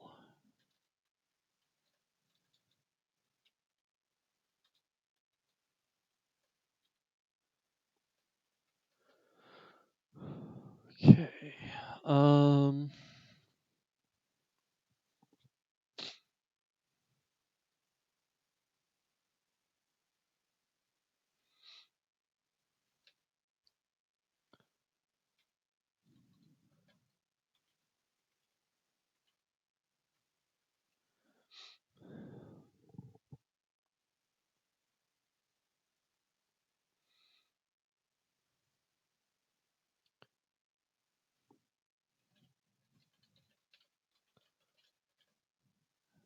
Equals if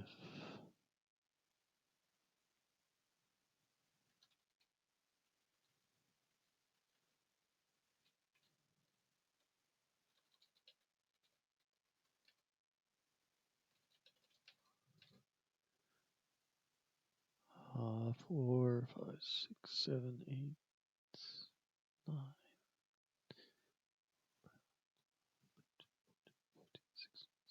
17.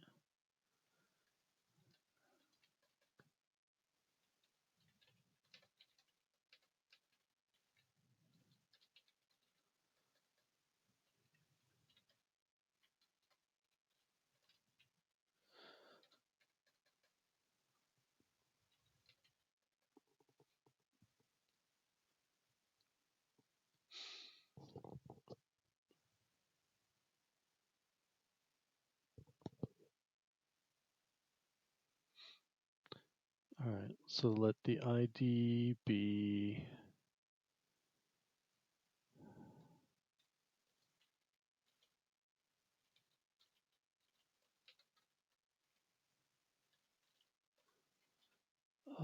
shoot for the real input.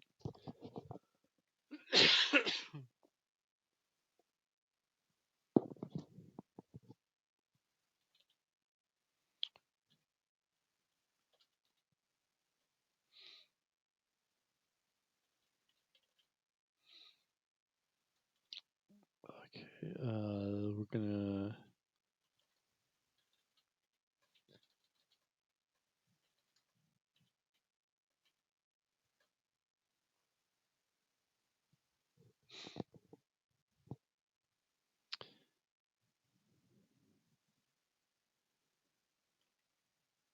all right, what we should actually do is actually split this.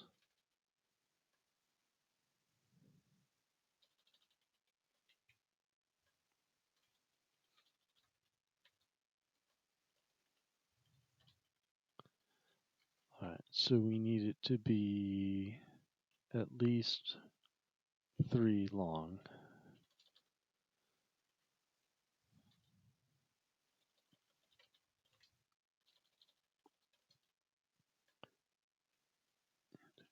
First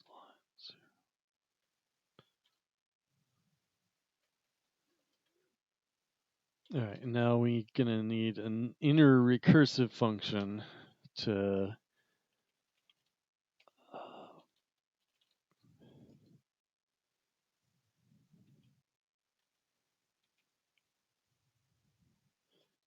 parse beacons. So we've got the file descriptor already. we're going to take in a list beacon. That's the previous list.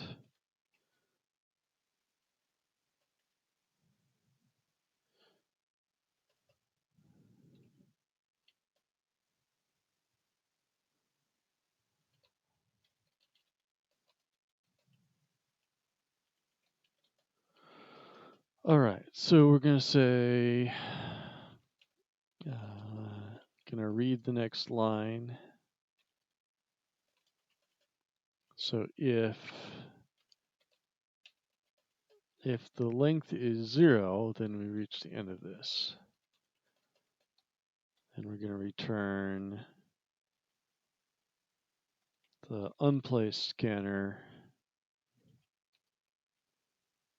which is going to have ID equals ID, beacons equals prev, and position equals none.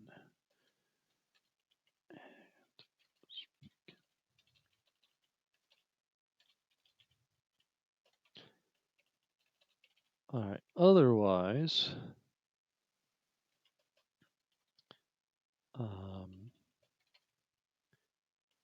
let's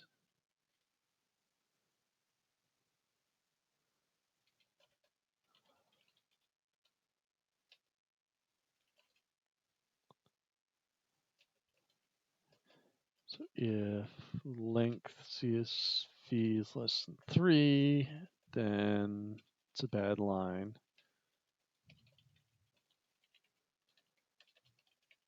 Otherwise, we're going to recurse, and we're going to add the new coordinates. So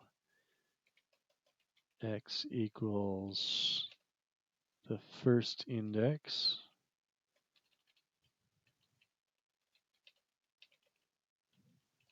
I mean, it really doesn't matter which order. We could treat them because they could all be misaligned with they're all in the relative coordinates.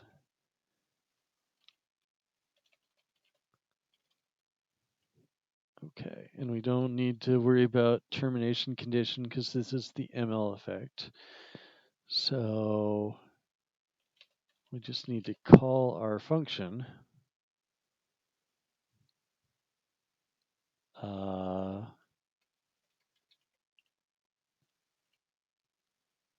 with an empty list.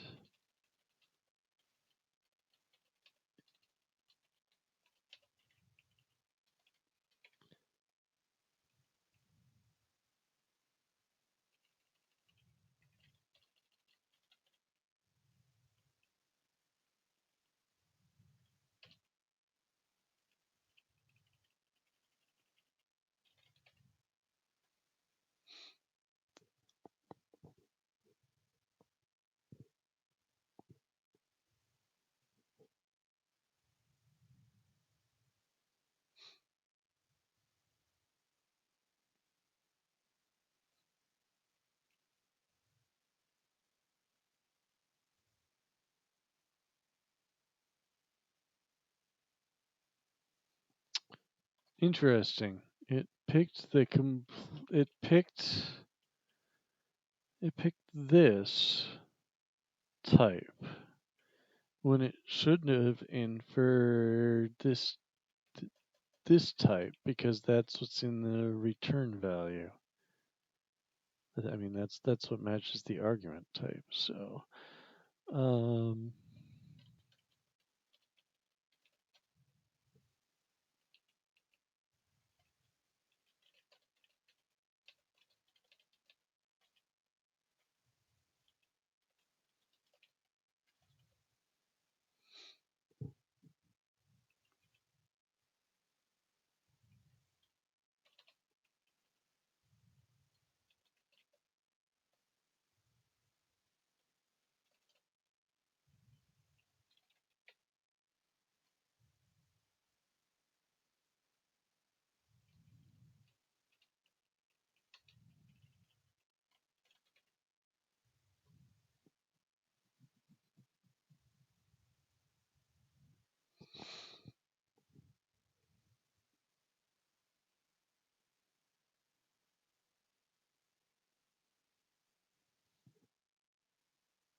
Okay.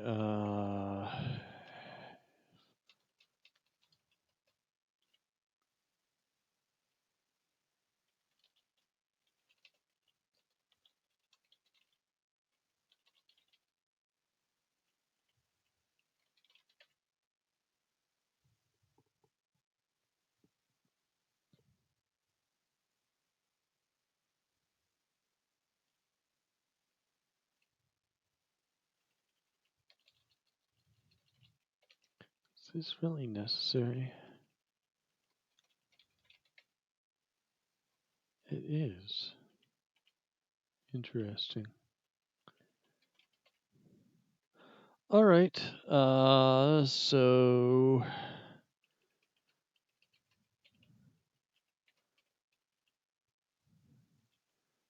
we need to copy our end of file handling logic. When did we last do that? Let's look at day 15.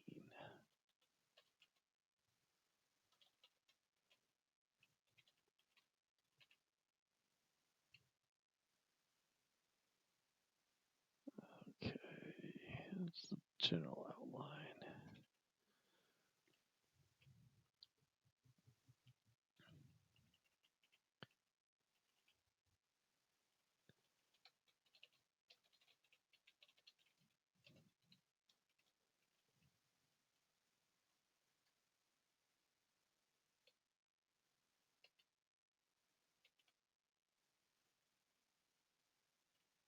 Okay, let S equals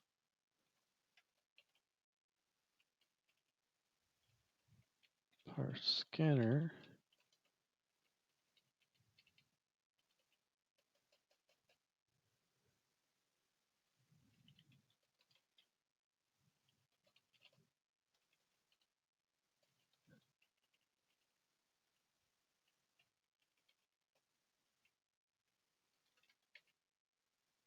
Okay.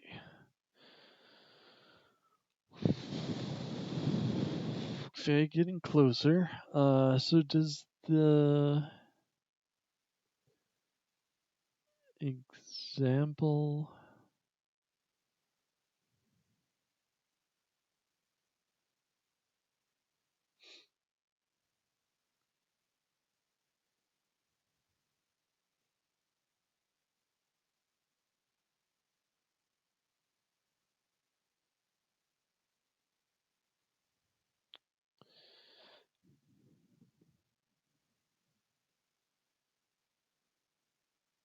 all right, so that okay, so it gives the positions, so we can try that part out first. Okay,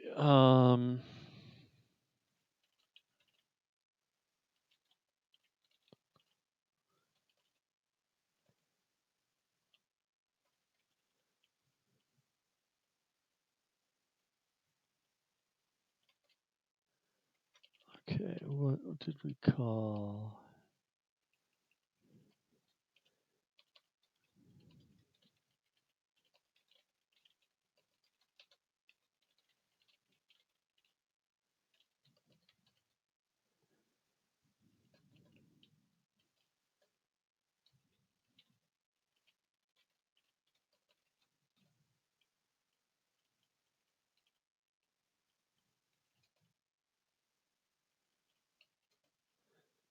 So we're gonna need to specify that this won't run forever. It should, okay, so it's going to return the list of place scanners and it's going to decrease the length of unplaced.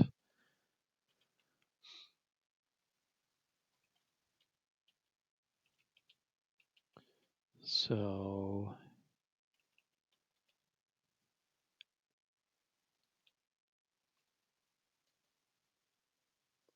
let P and UP equals, and call the top of our loop with placed, unplaced, and an empty previous list. All right, so if, oh, no, we need to match that.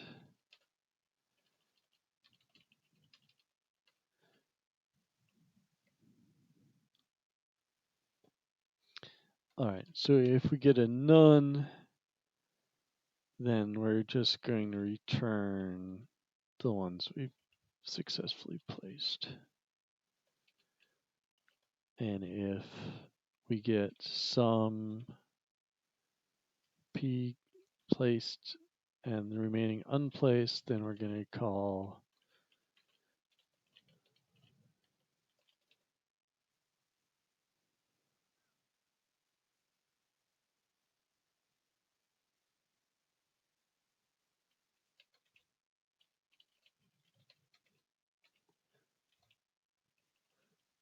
except we haven't actually guaranteed that that works.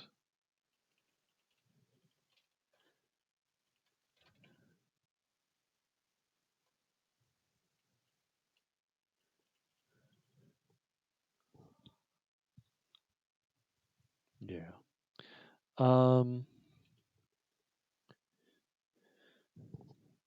So what we need is that this is shorter than the input.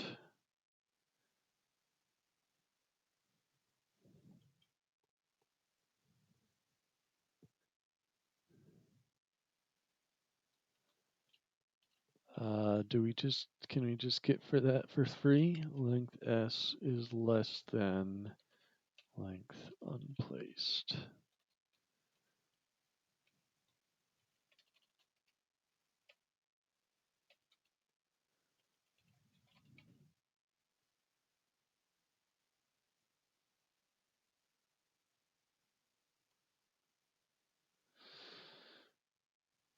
No.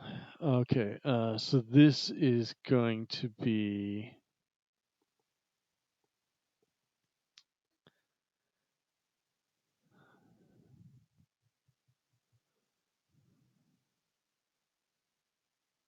I mean, yeah, it's not true as the function's written.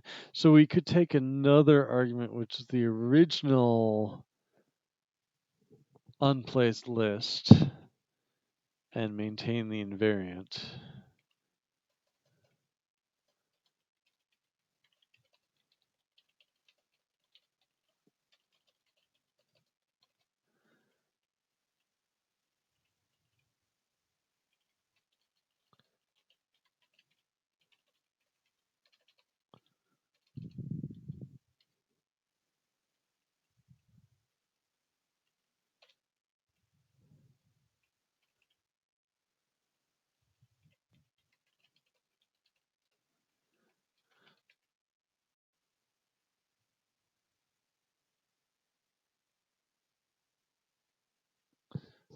That's still not enough.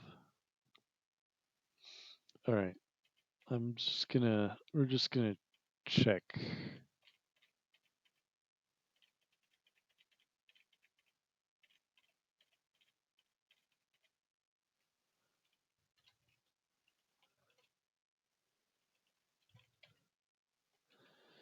We're just gonna check it here.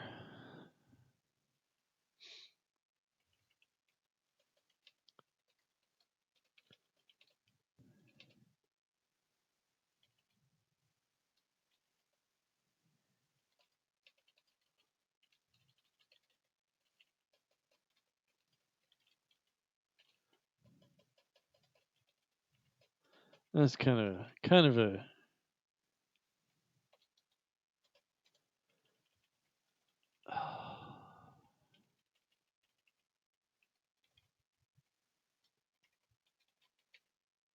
kind of a cheap solution. It would be better to have that function's invariance clearly expressed in its type, but it was going to be a bunch of work, it looked like. So, no, this is guaranteed to return. This case should never happen, and we don't have a way of signaling if it does. But all right.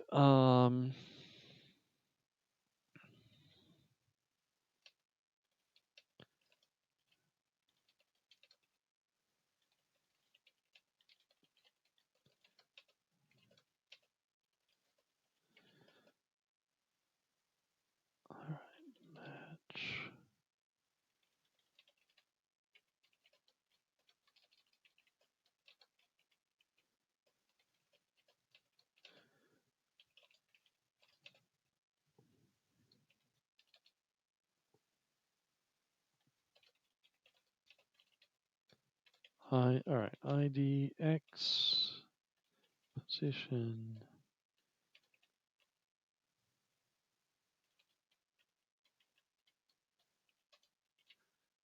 We don't have any nice way to print out the orientation yet, but that's probably okay. I mean, we'll need it if we need to debug it.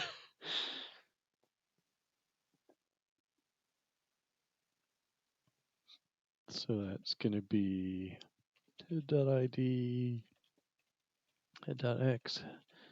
Oh no, head dot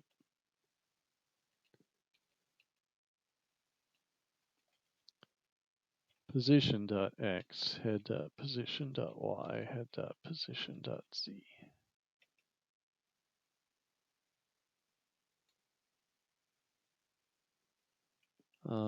It's probably not going to work. Okay, it's going to have to be some value of head to position dot x.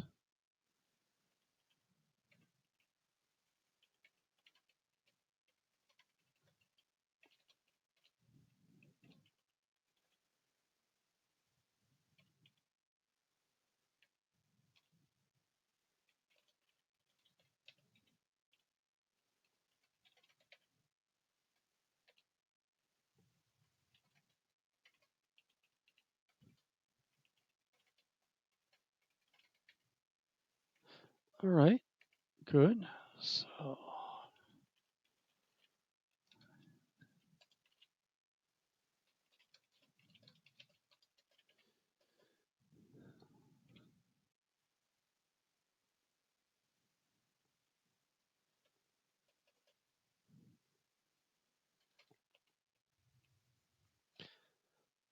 right, so we need to parse scanners file.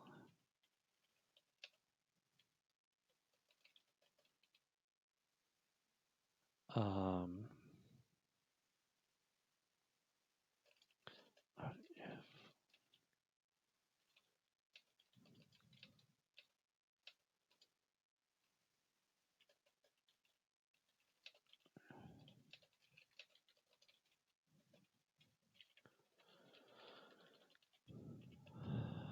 all right, so we're going to break that list and we're going to take this 0th element and we're just going to assign an arbitrary orientation to it. We're going to take that as our reference set of coordinates.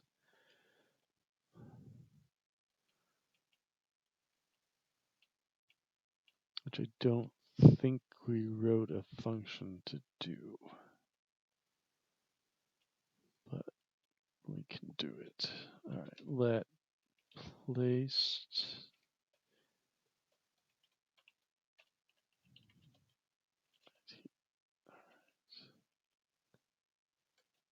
head scanners dot ID.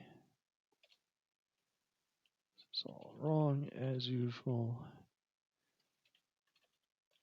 Equals head scanners dot beacons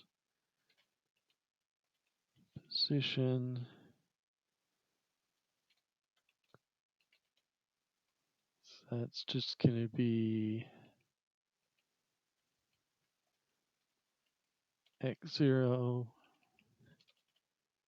y z0 axis z plus rotation plus plus. Okay. And the absolute. Okay.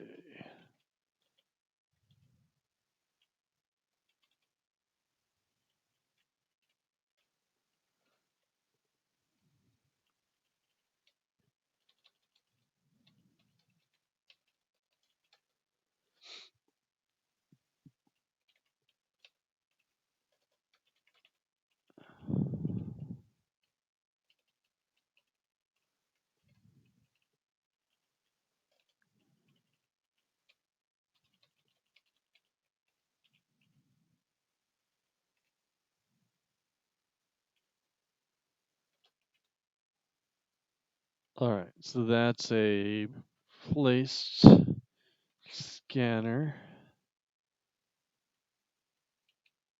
So we're going to do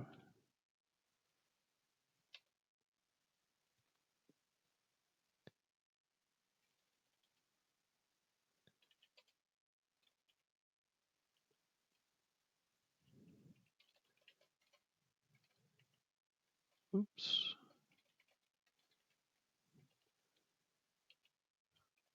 Say try to place all beacons. So we're going to take the tail of the scanners. That's our remaining unplaced. And we're going to take placed 0. And we're going to print them out.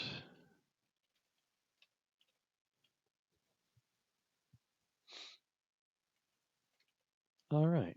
Well, how does that look?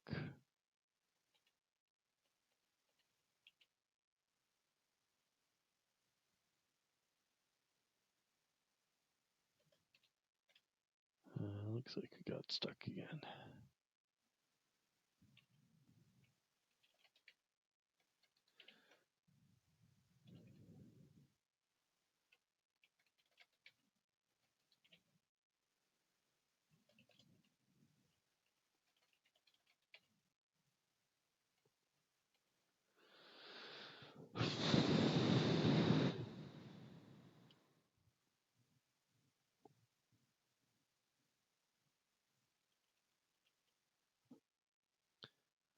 Okay, it needs to be a sum. Oops.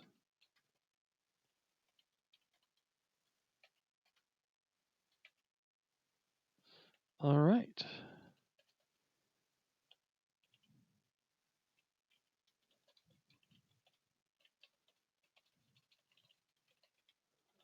Let's see if that works.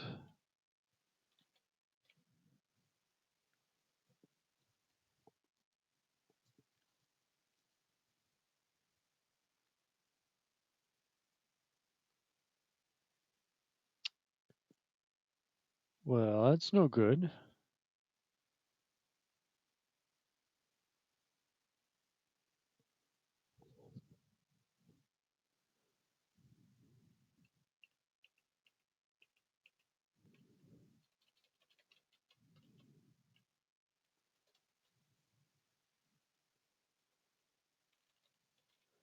Okay, so S star has as set as a function here with its primitive value, but that's in the interface, so it doesn't get extracted. It's not in the standard library.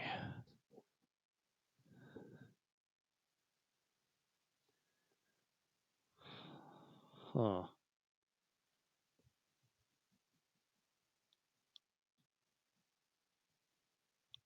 Let's see if there's a bug for that in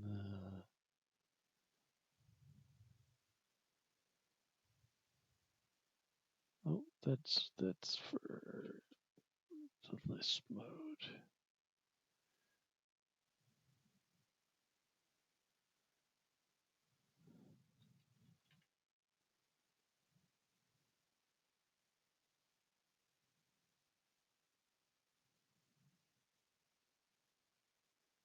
Nope.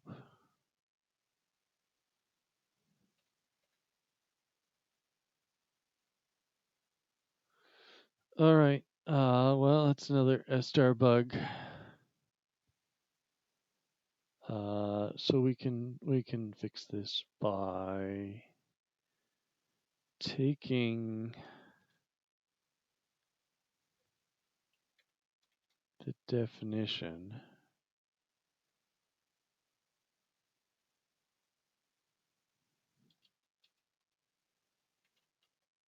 Oops.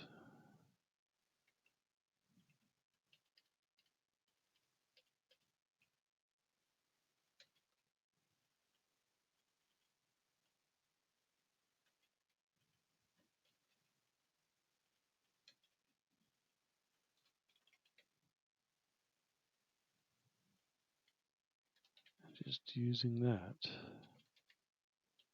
All right, let's give that a try. Let me put a comment here so I remember why we did that.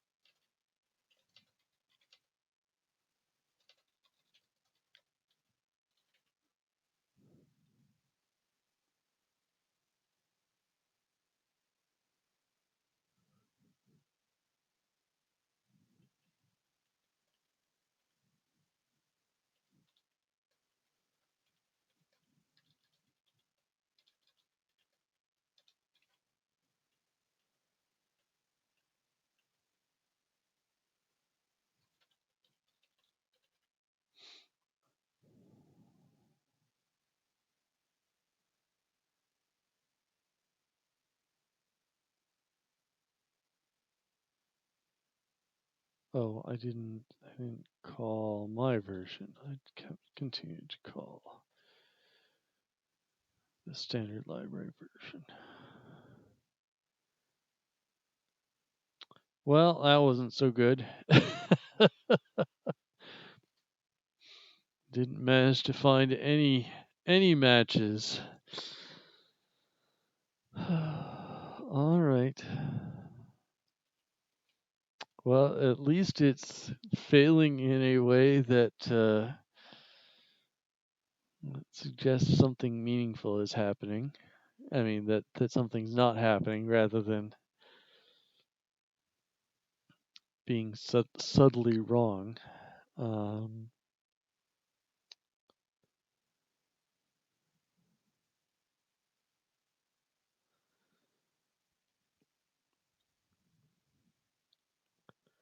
So the problem is if we start doing printf debugging, we're going to have to change all of these from total functions to ML functions, including this one.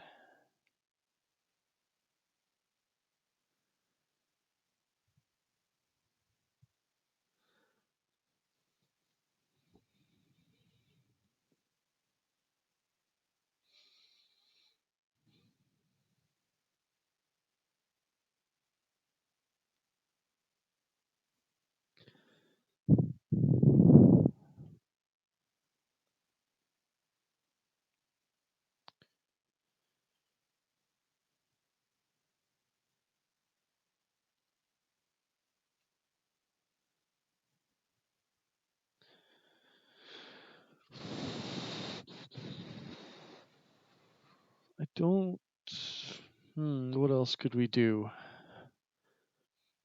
So we know what it's supposed to be. So let's play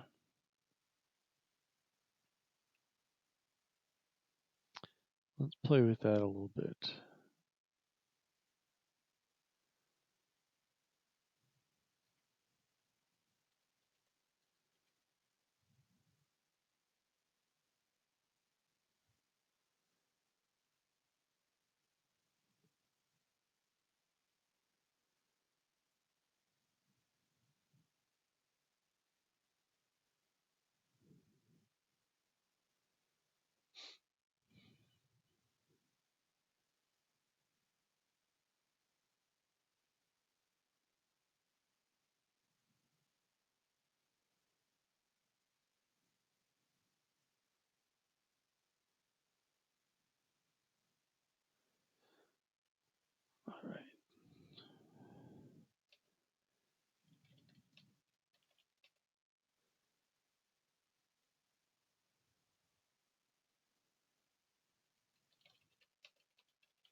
place.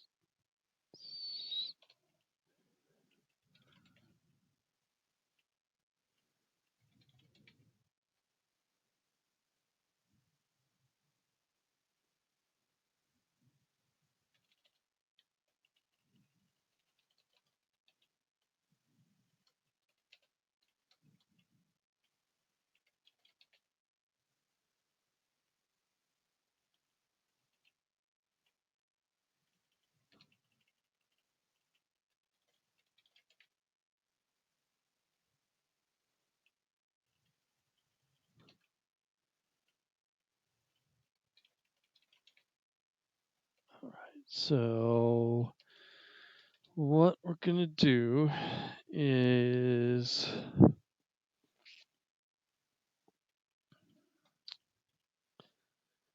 we're gonna write a function to print out the coordinate system. Um,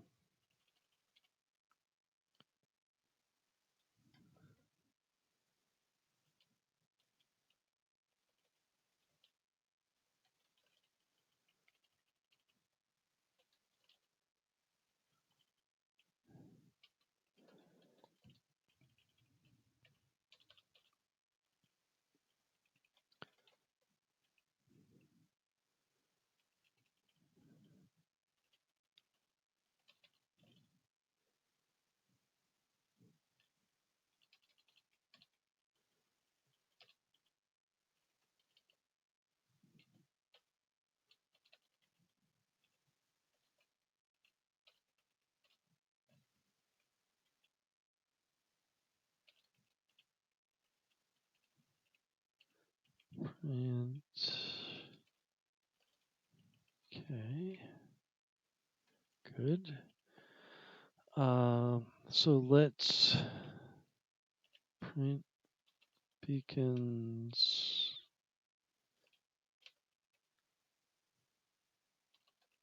p0 dot.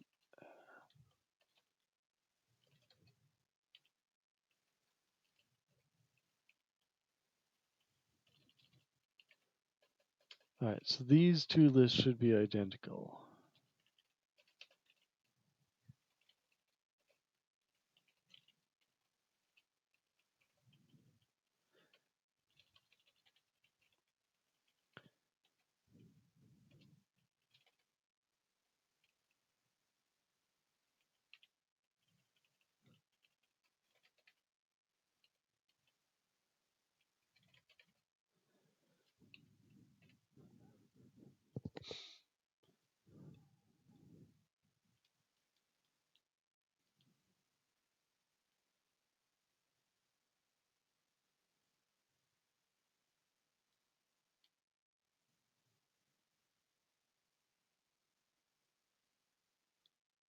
All right, looks good.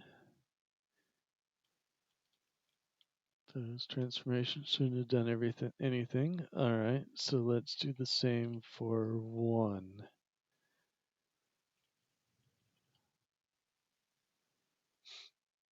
All right.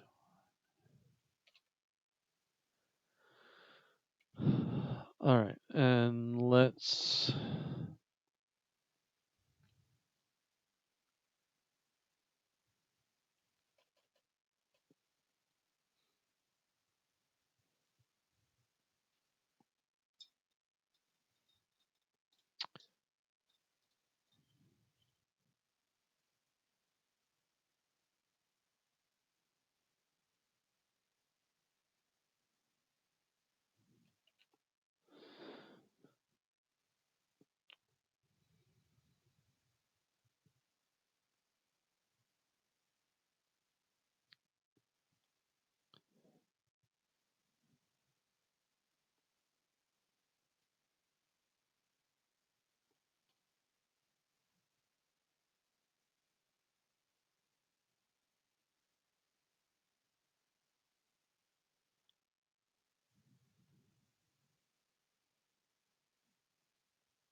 these on the list.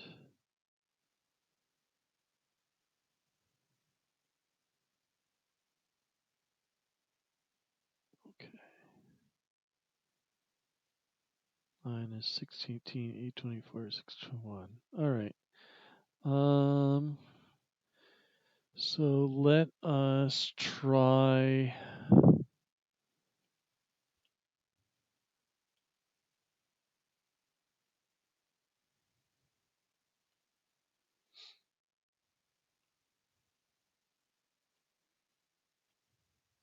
I guess let's just try all 12 possibilities.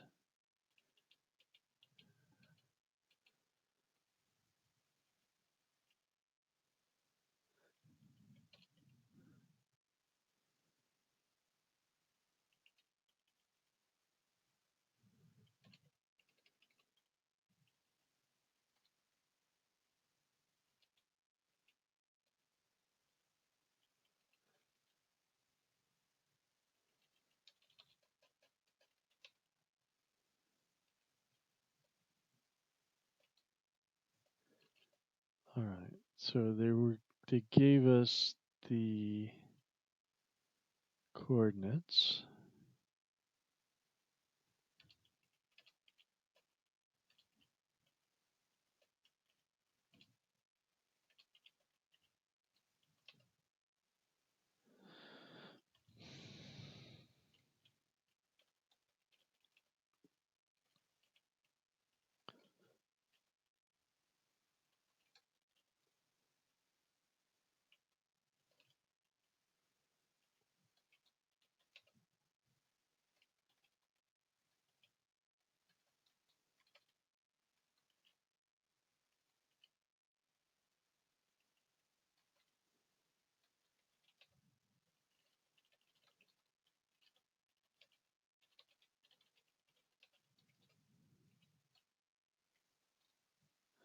I mean, that's just one of the four possibilities. Oops. Something's.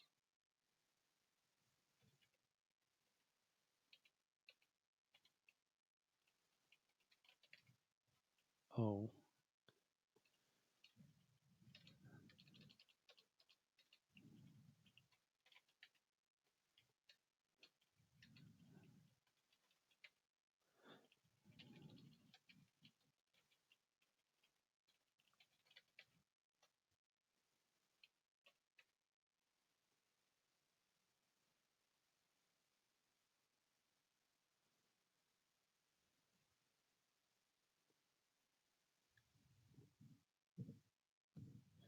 Well, that's not good.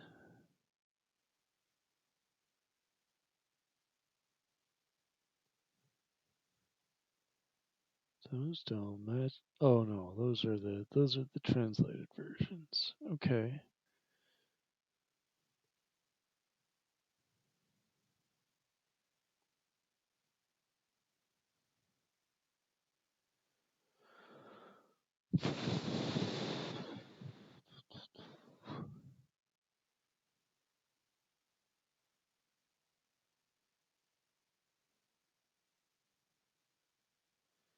But like negative 2009 should be there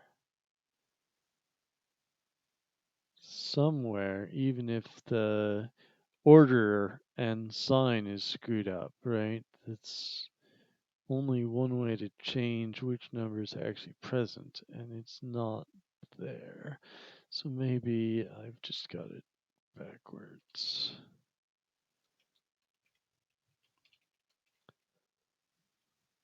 Let's try that.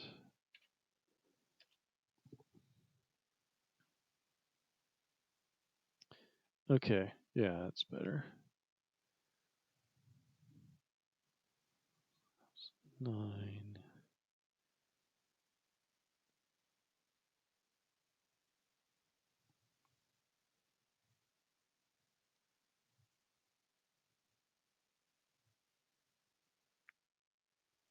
Oh no, I guess it's because we don't know which ones to add to which. Right, let's put this back then.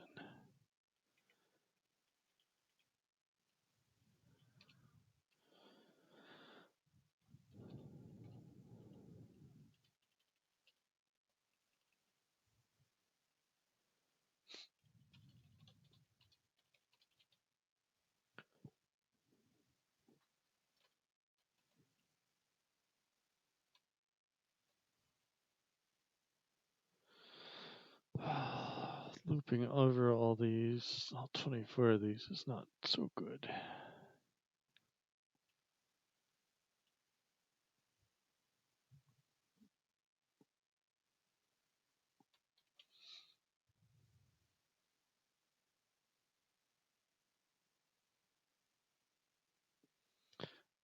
All right.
It's not map, it's just iter.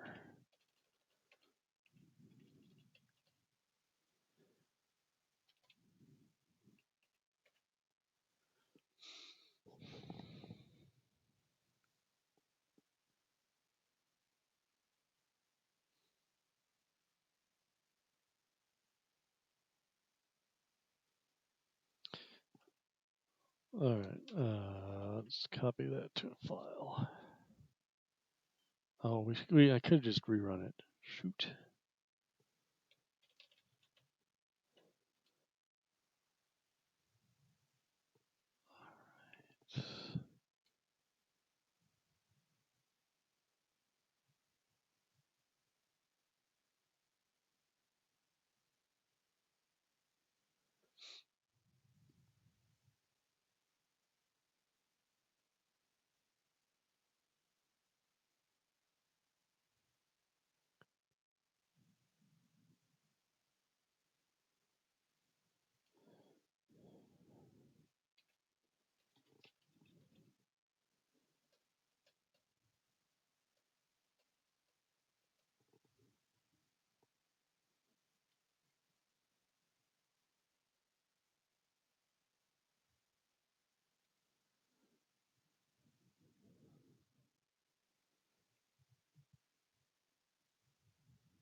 Hmm.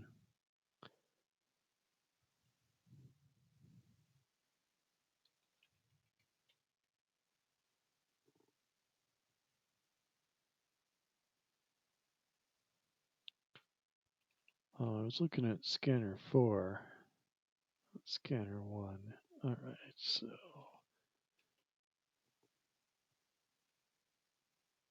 All right.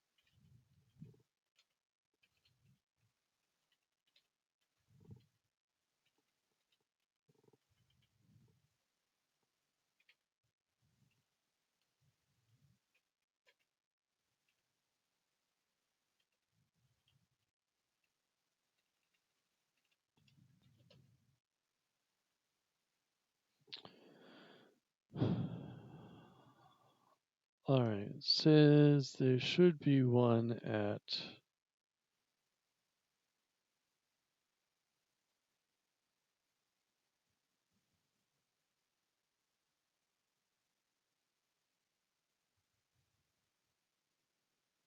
824, 621. All right, so the thing I'm noticing is we don't even try the minus 824. So way back at the start, our rotation is screwed up.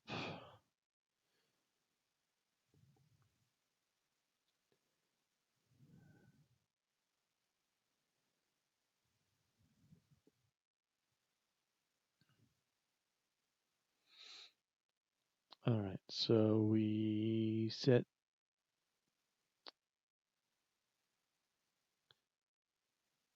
Okay, so we can set all those.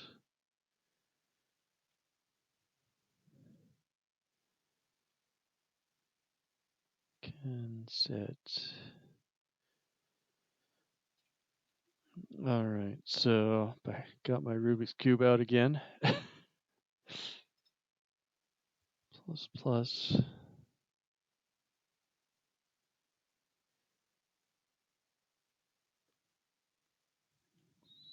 So y is plus, x is up.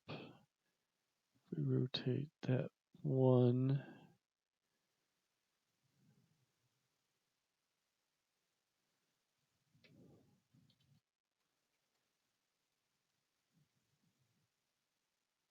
Yeah, there's our bug right there.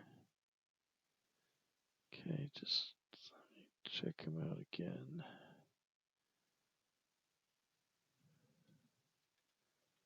All right, 90 degrees.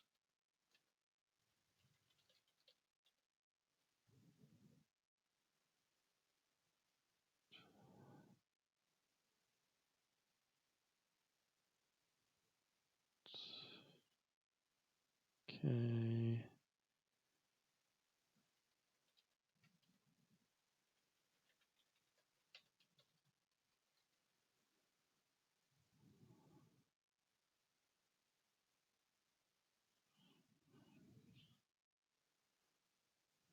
Okay, and then 70 degrees. All right, let's give that a whirl.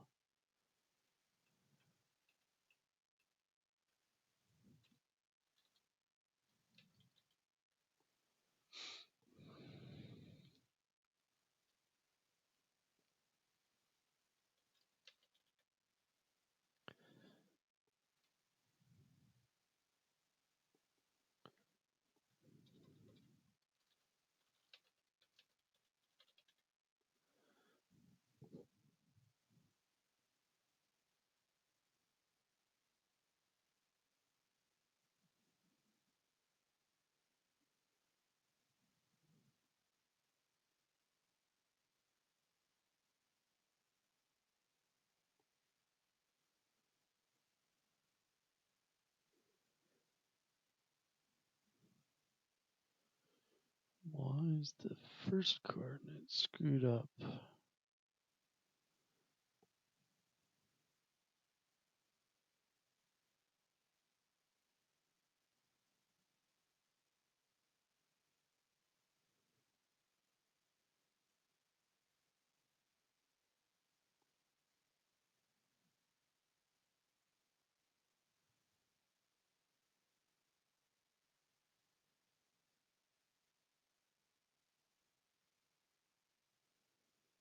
Let's look for 459.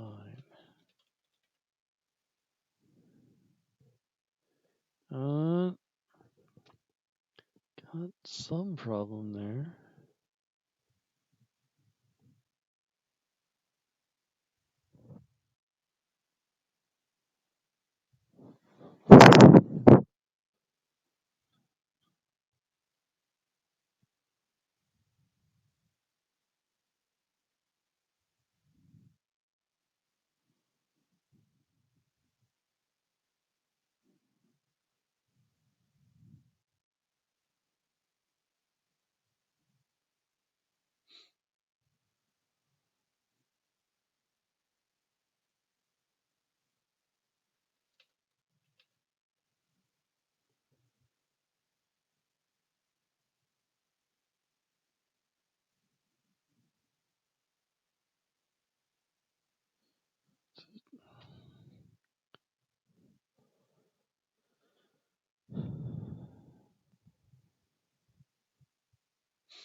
There's something very wrong there.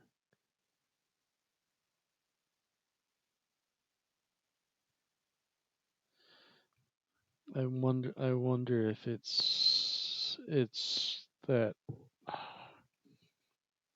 I didn't change the axes here when we did the first rotation. I think that must be what's showing up. So some of these transformations are unphysical.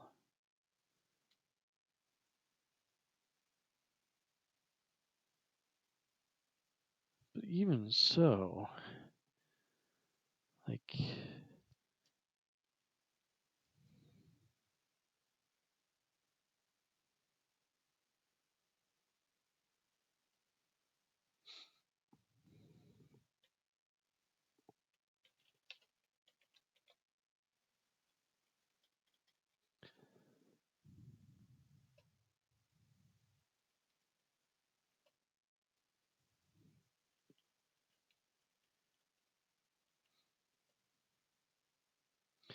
all right, let's make sure. Hmm.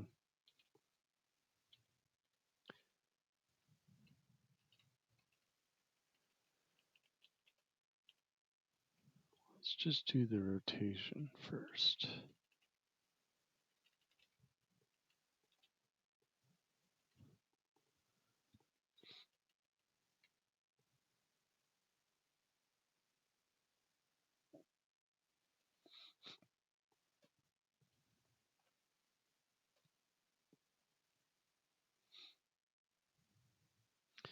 All right, so that's everything as is.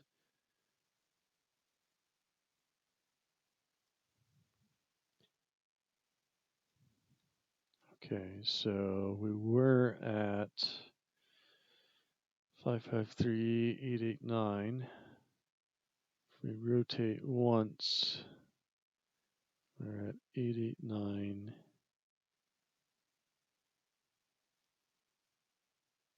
Y. Yep.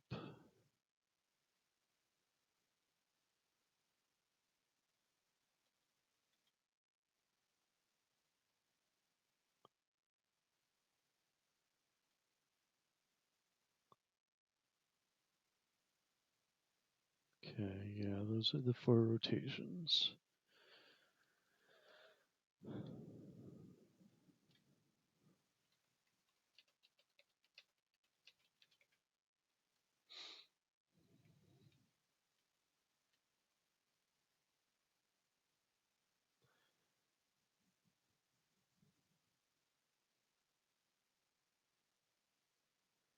Okay, there's the original, untranslated. Rotate 1, rotate 2, rotate 3. All right, now what if we use...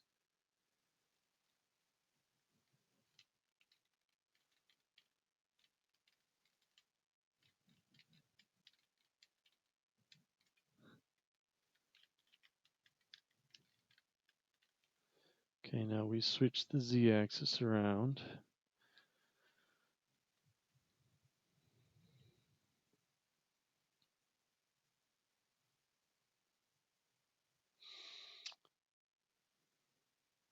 Let's think about this again.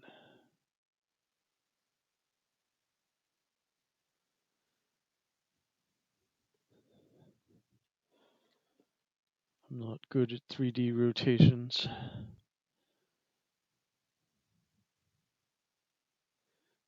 The problem is it's not really rotation, right?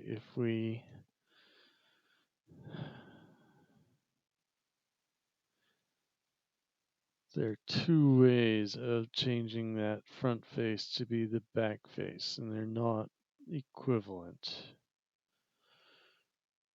The rotation can rotate around either axis to achieve that.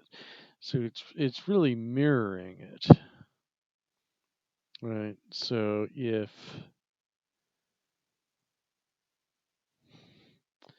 we cut down the center, if we imagine mirror it down the center so that It says Z going that way. Now Z is going that way.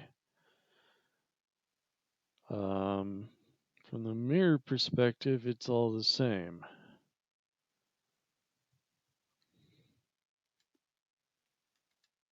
Okay.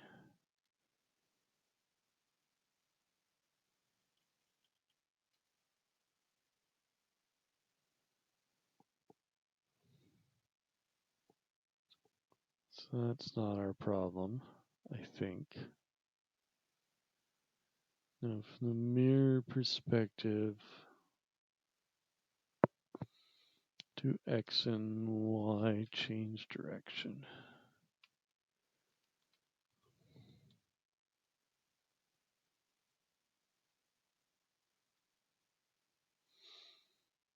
There's probably lots of helpful hints on the Reddit already.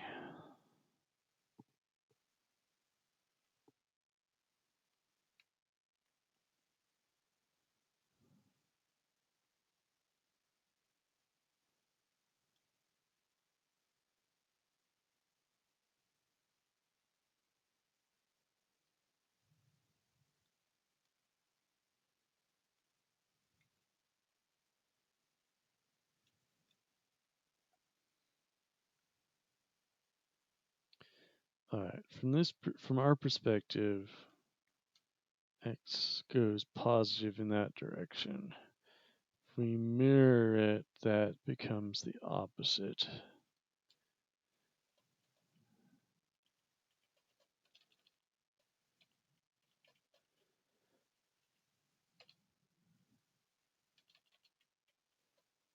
Let's at least give that a try.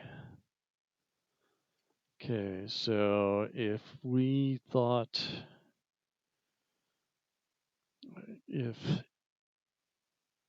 it's facing the X plus direction, then our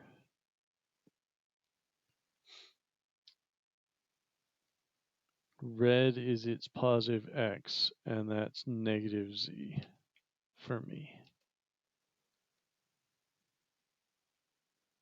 And Y is unchanged. Okay, if it's facing that direction, its positive Z is my negative X. Its positive X is my positive Z. And its Y doesn't change. All right. So if it's facing Y plus, its X is my positive X. Its Z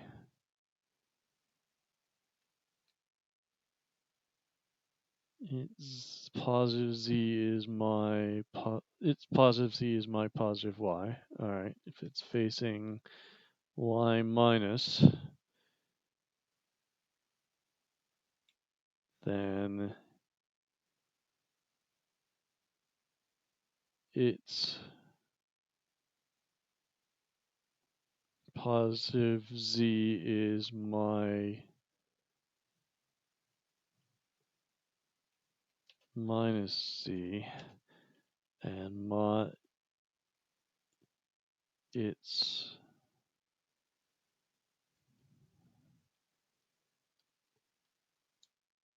minus its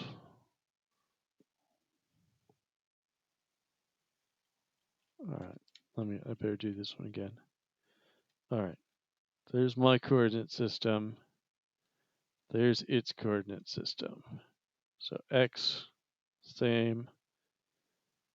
Its positive Z is my positive Y.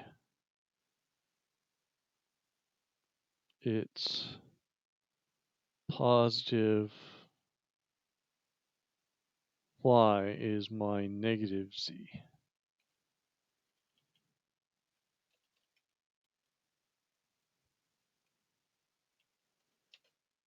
This doesn't seem right. If it's facing in my y minus direction, then its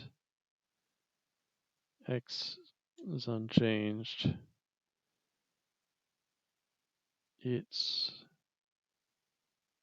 z, its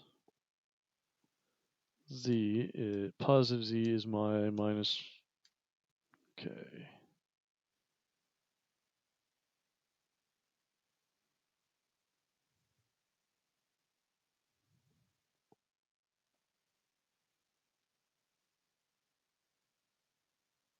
Okay. It's z.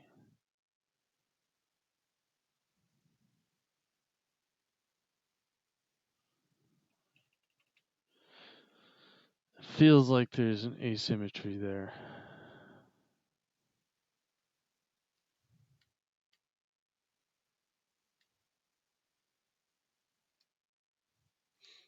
All right, let me fix this one.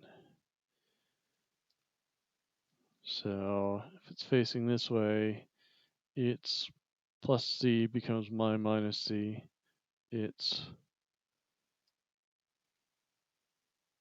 plus x becomes my minus x. And its y is unchanged.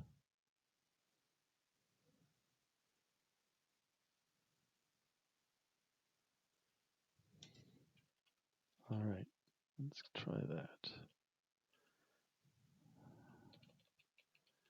And if that's not it, I'm going to have to give up and try again tomorrow.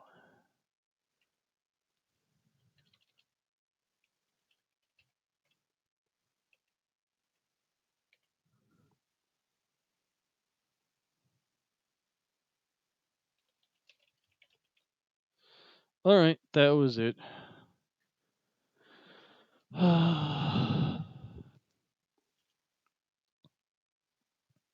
Got the geometry right from the start. Got the geometry wrong right from the start. All right, so I said, so I calculated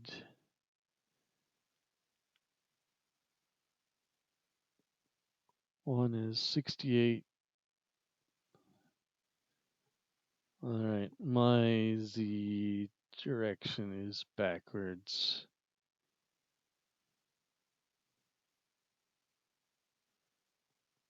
A lot of my directions are backwards.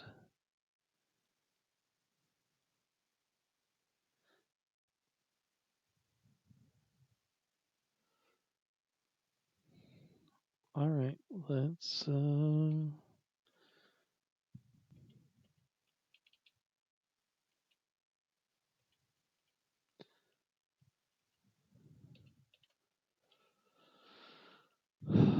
all right.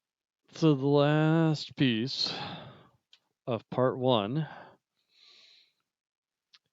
is count beacons.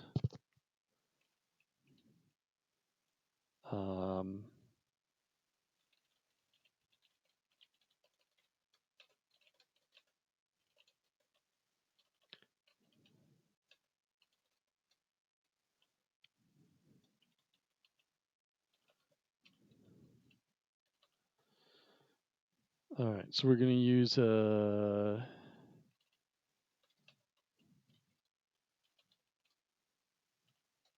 set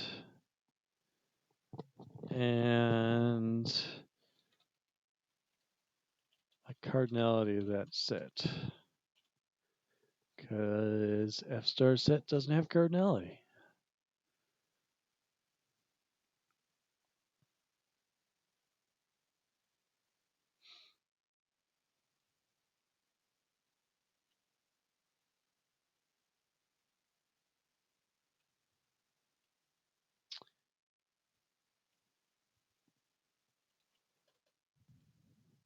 All right.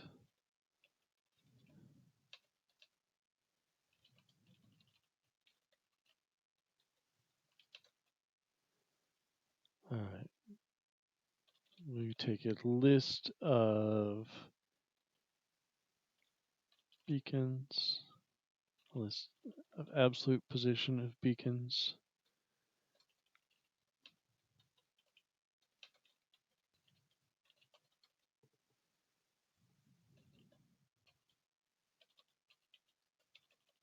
And we're going to return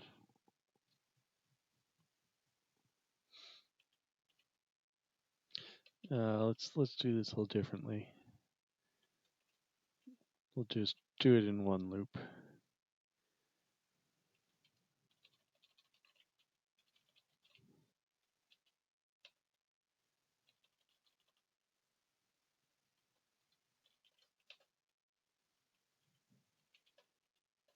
All right. So if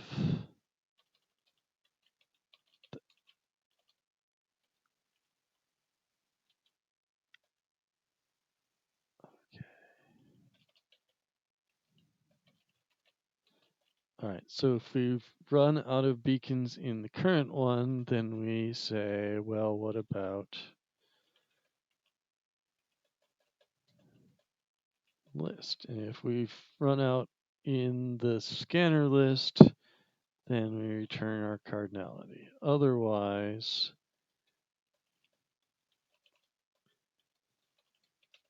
count beacons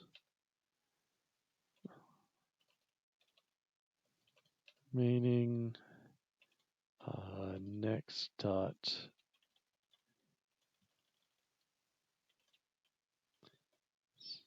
S and cardinality S. Cardinality doesn't change. All right, otherwise we've got a beacon and the rest of the beacons.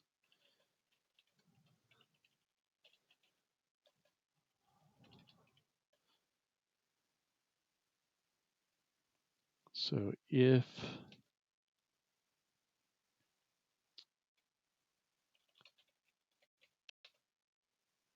A is a member of the set,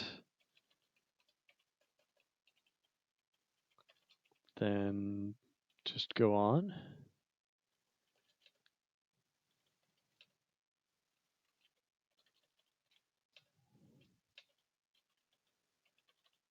Otherwise,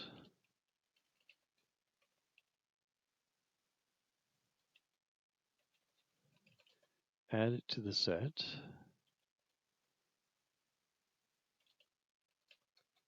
And increase the cardinality by 1.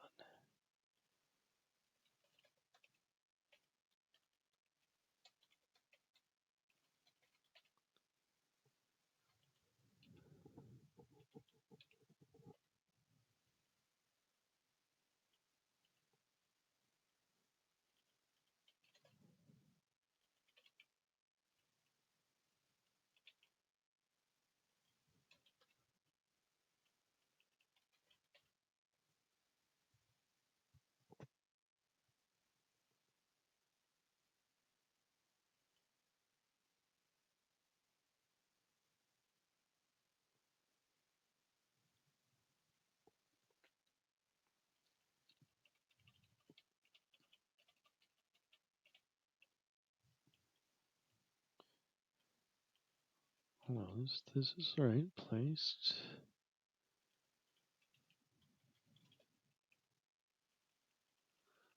Oh, yeah, we need to put that in parentheses so it's unambiguous. There we go. All right. If length of placed less than length of scanners,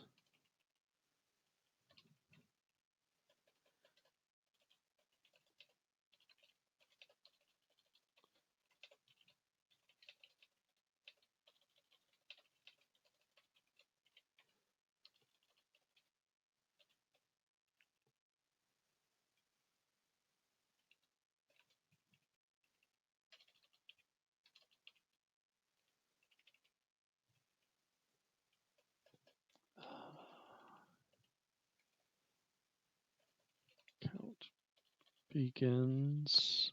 So we have our place list, have an initial empty list of beacon locations. We've got an initially empty set with cardinality 0. And we print sprintf.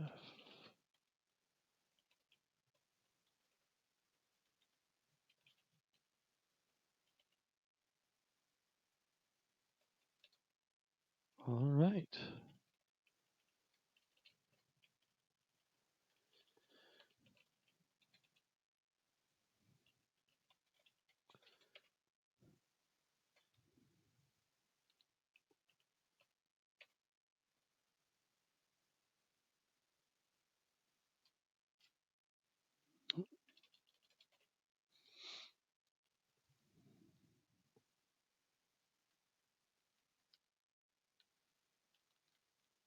'79's good.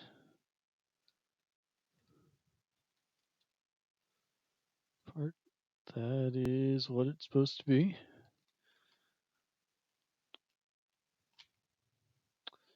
Taking a lot longer to solve part 2. Suggests maybe there was a faster way to go about it.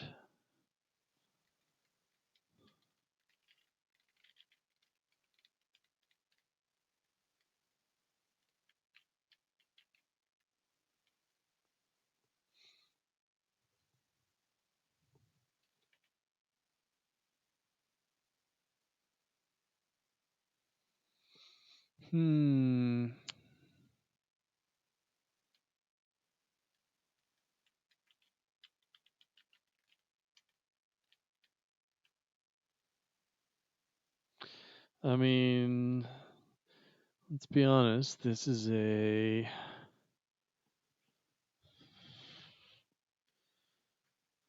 I guess it's really only quadratic time. So how could we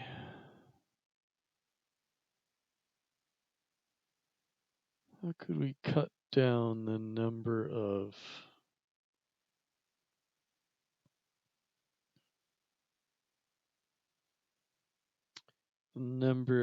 beacon pairs we have to check?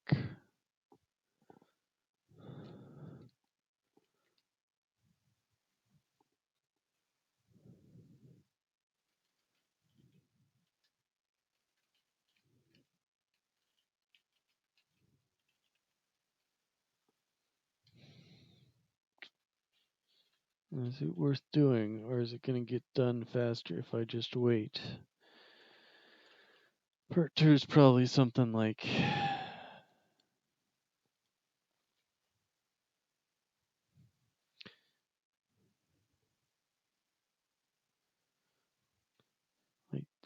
do it with the I don't know. Whatever it is, it's going to take a long time to run because part 1 took a long time to run. So what can we do to eliminate the matches that can't possibly work?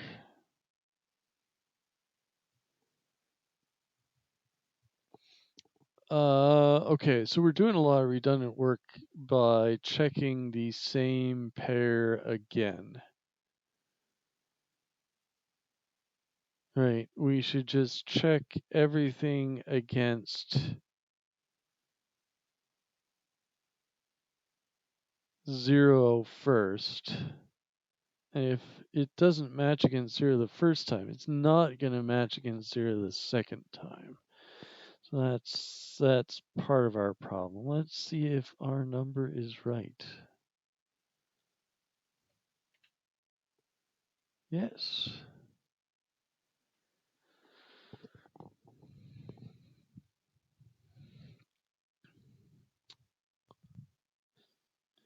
All right.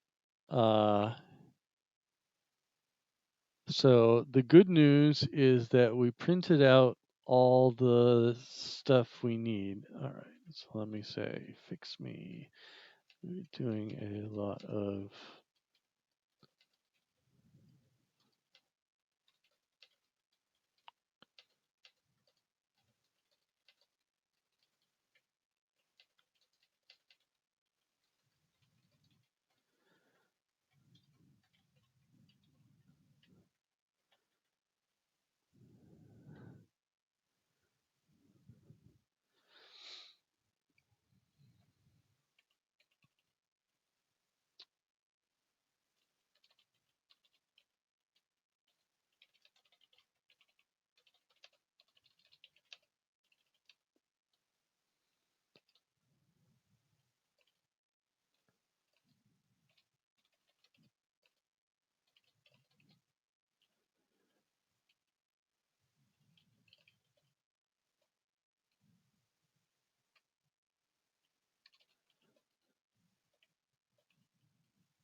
All right, so let's just turn that into a proper list literal rather than rerunning or trying to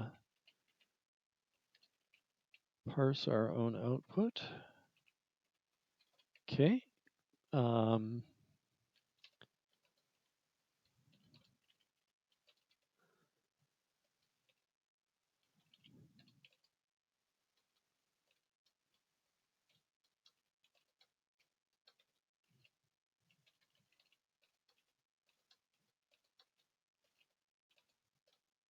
Okay, the Manhattan distance is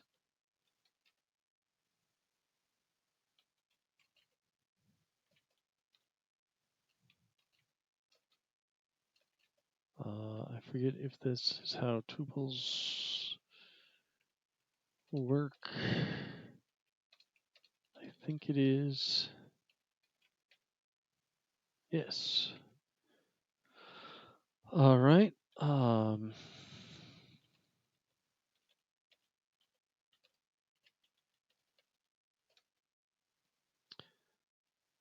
Okay. We want to look at all pairs. That is what we were asked to do, right? Yes.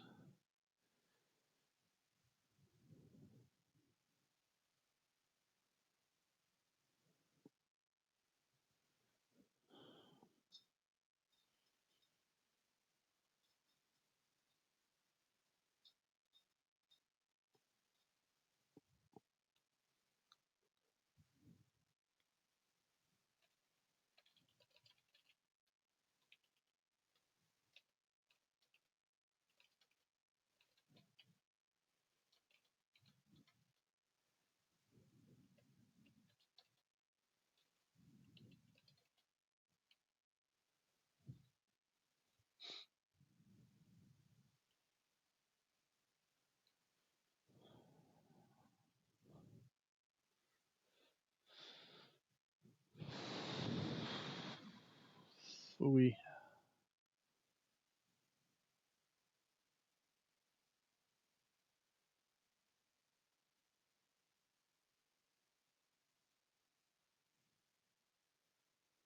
Why is this so hard?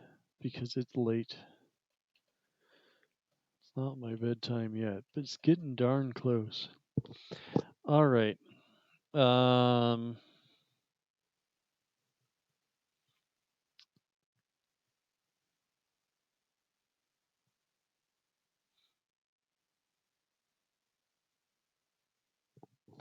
I mean, we could just give it 2 indexes,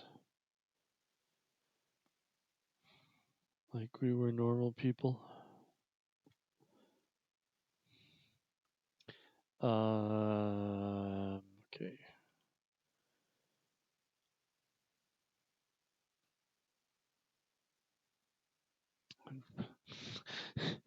I miss Python iter so much. I guess I should just write iter in AppStar, so I have all 2 combinations. I have 2 combinations and permutations and direct product and all that.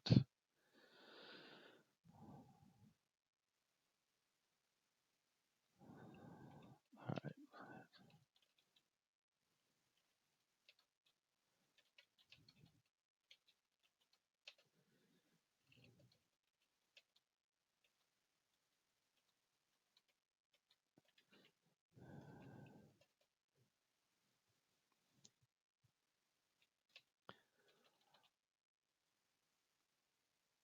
All right. So if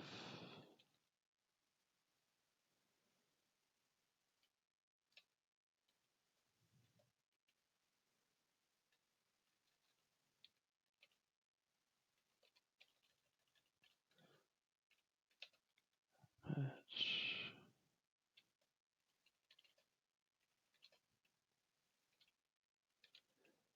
okay, match L with, all right, if it's an empty list, then we have no pairs. Otherwise, we've got head and tail.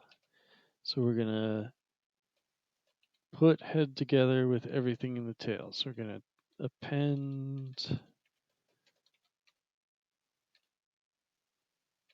this dot to map. I didn't import anything yet.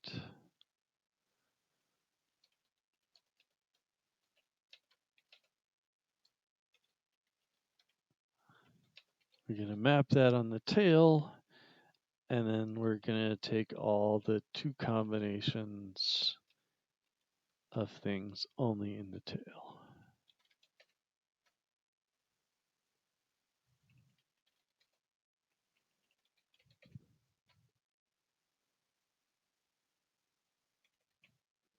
Okay.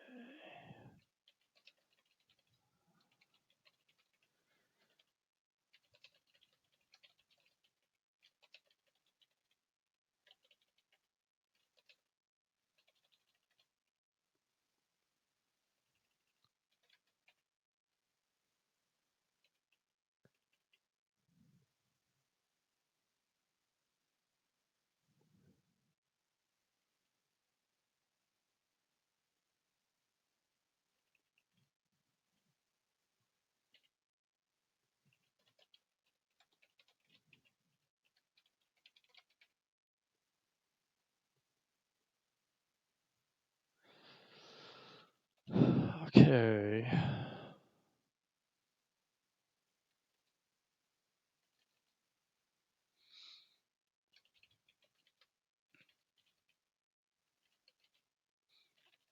So we're going to fold left.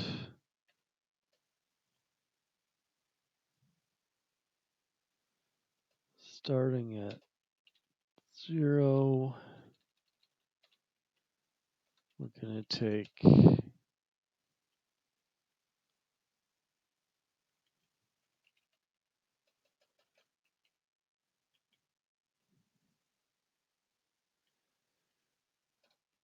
best so far and a pair. And we're going to say if that equals.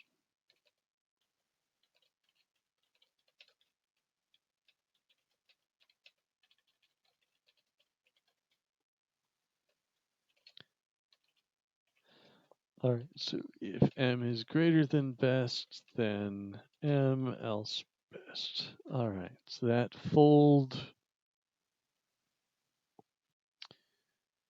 should find the maximum. We start it with 0 and combinations 2 of the scanners.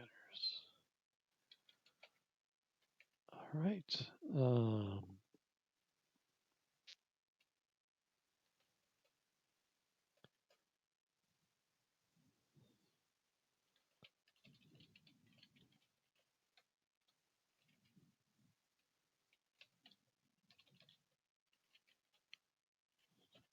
Equals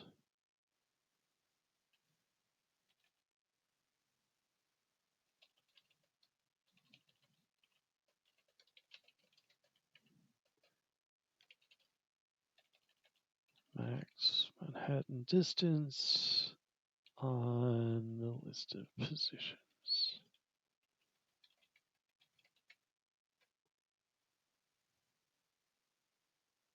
Oh, no, sorry, this is where I was supposed to be printing it out. Print string.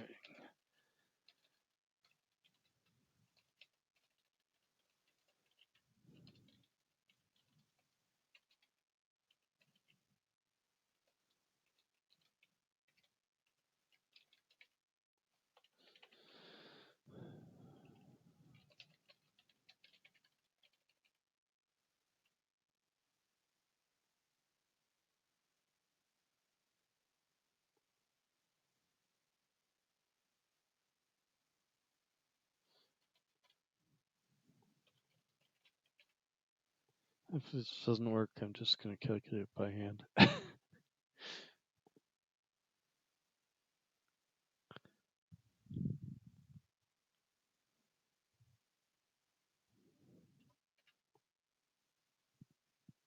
too high. Huh.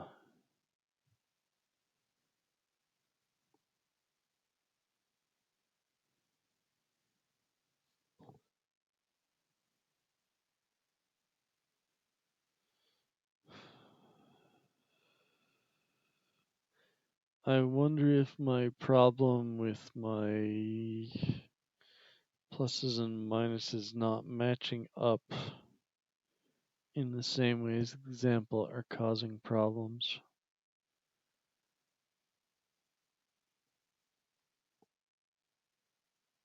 Or I could have typed a 3. I could have completely messed up the indices. That there's also a thing that could happen.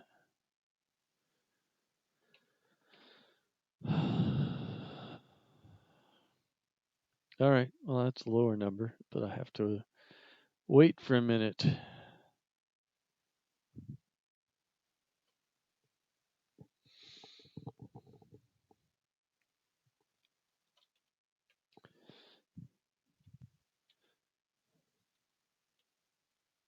So really what we should be doing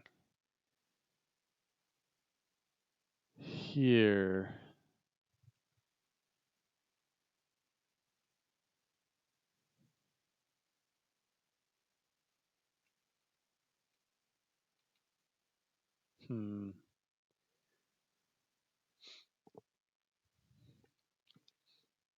what we should do here is return 3 lists. Right, we should have the ones that we placed. All right, so we placed a scanner. We should return the ones we have left to do and the ones that have been exhausted. So the placed scanners that we don't need to try again. That would be one way of making it more efficient. That would have been easier if I'd thought to do it sooner while I was originally writing it. But, I wrote down the algorithm. The algorithm was wrong. All right. And I implemented it as written. All right. 2 stars.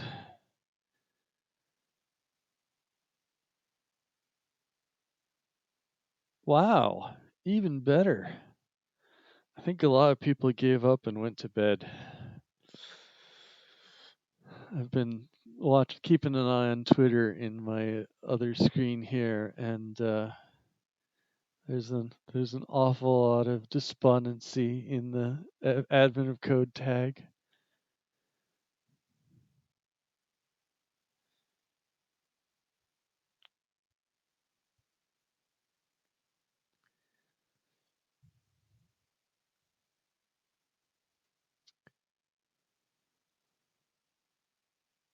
All right.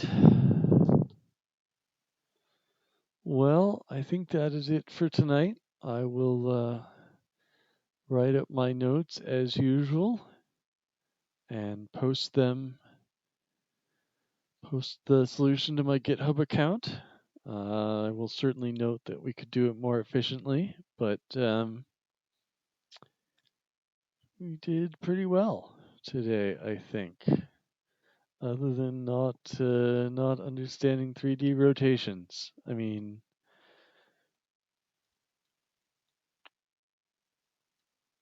or 3D reference frames anyway.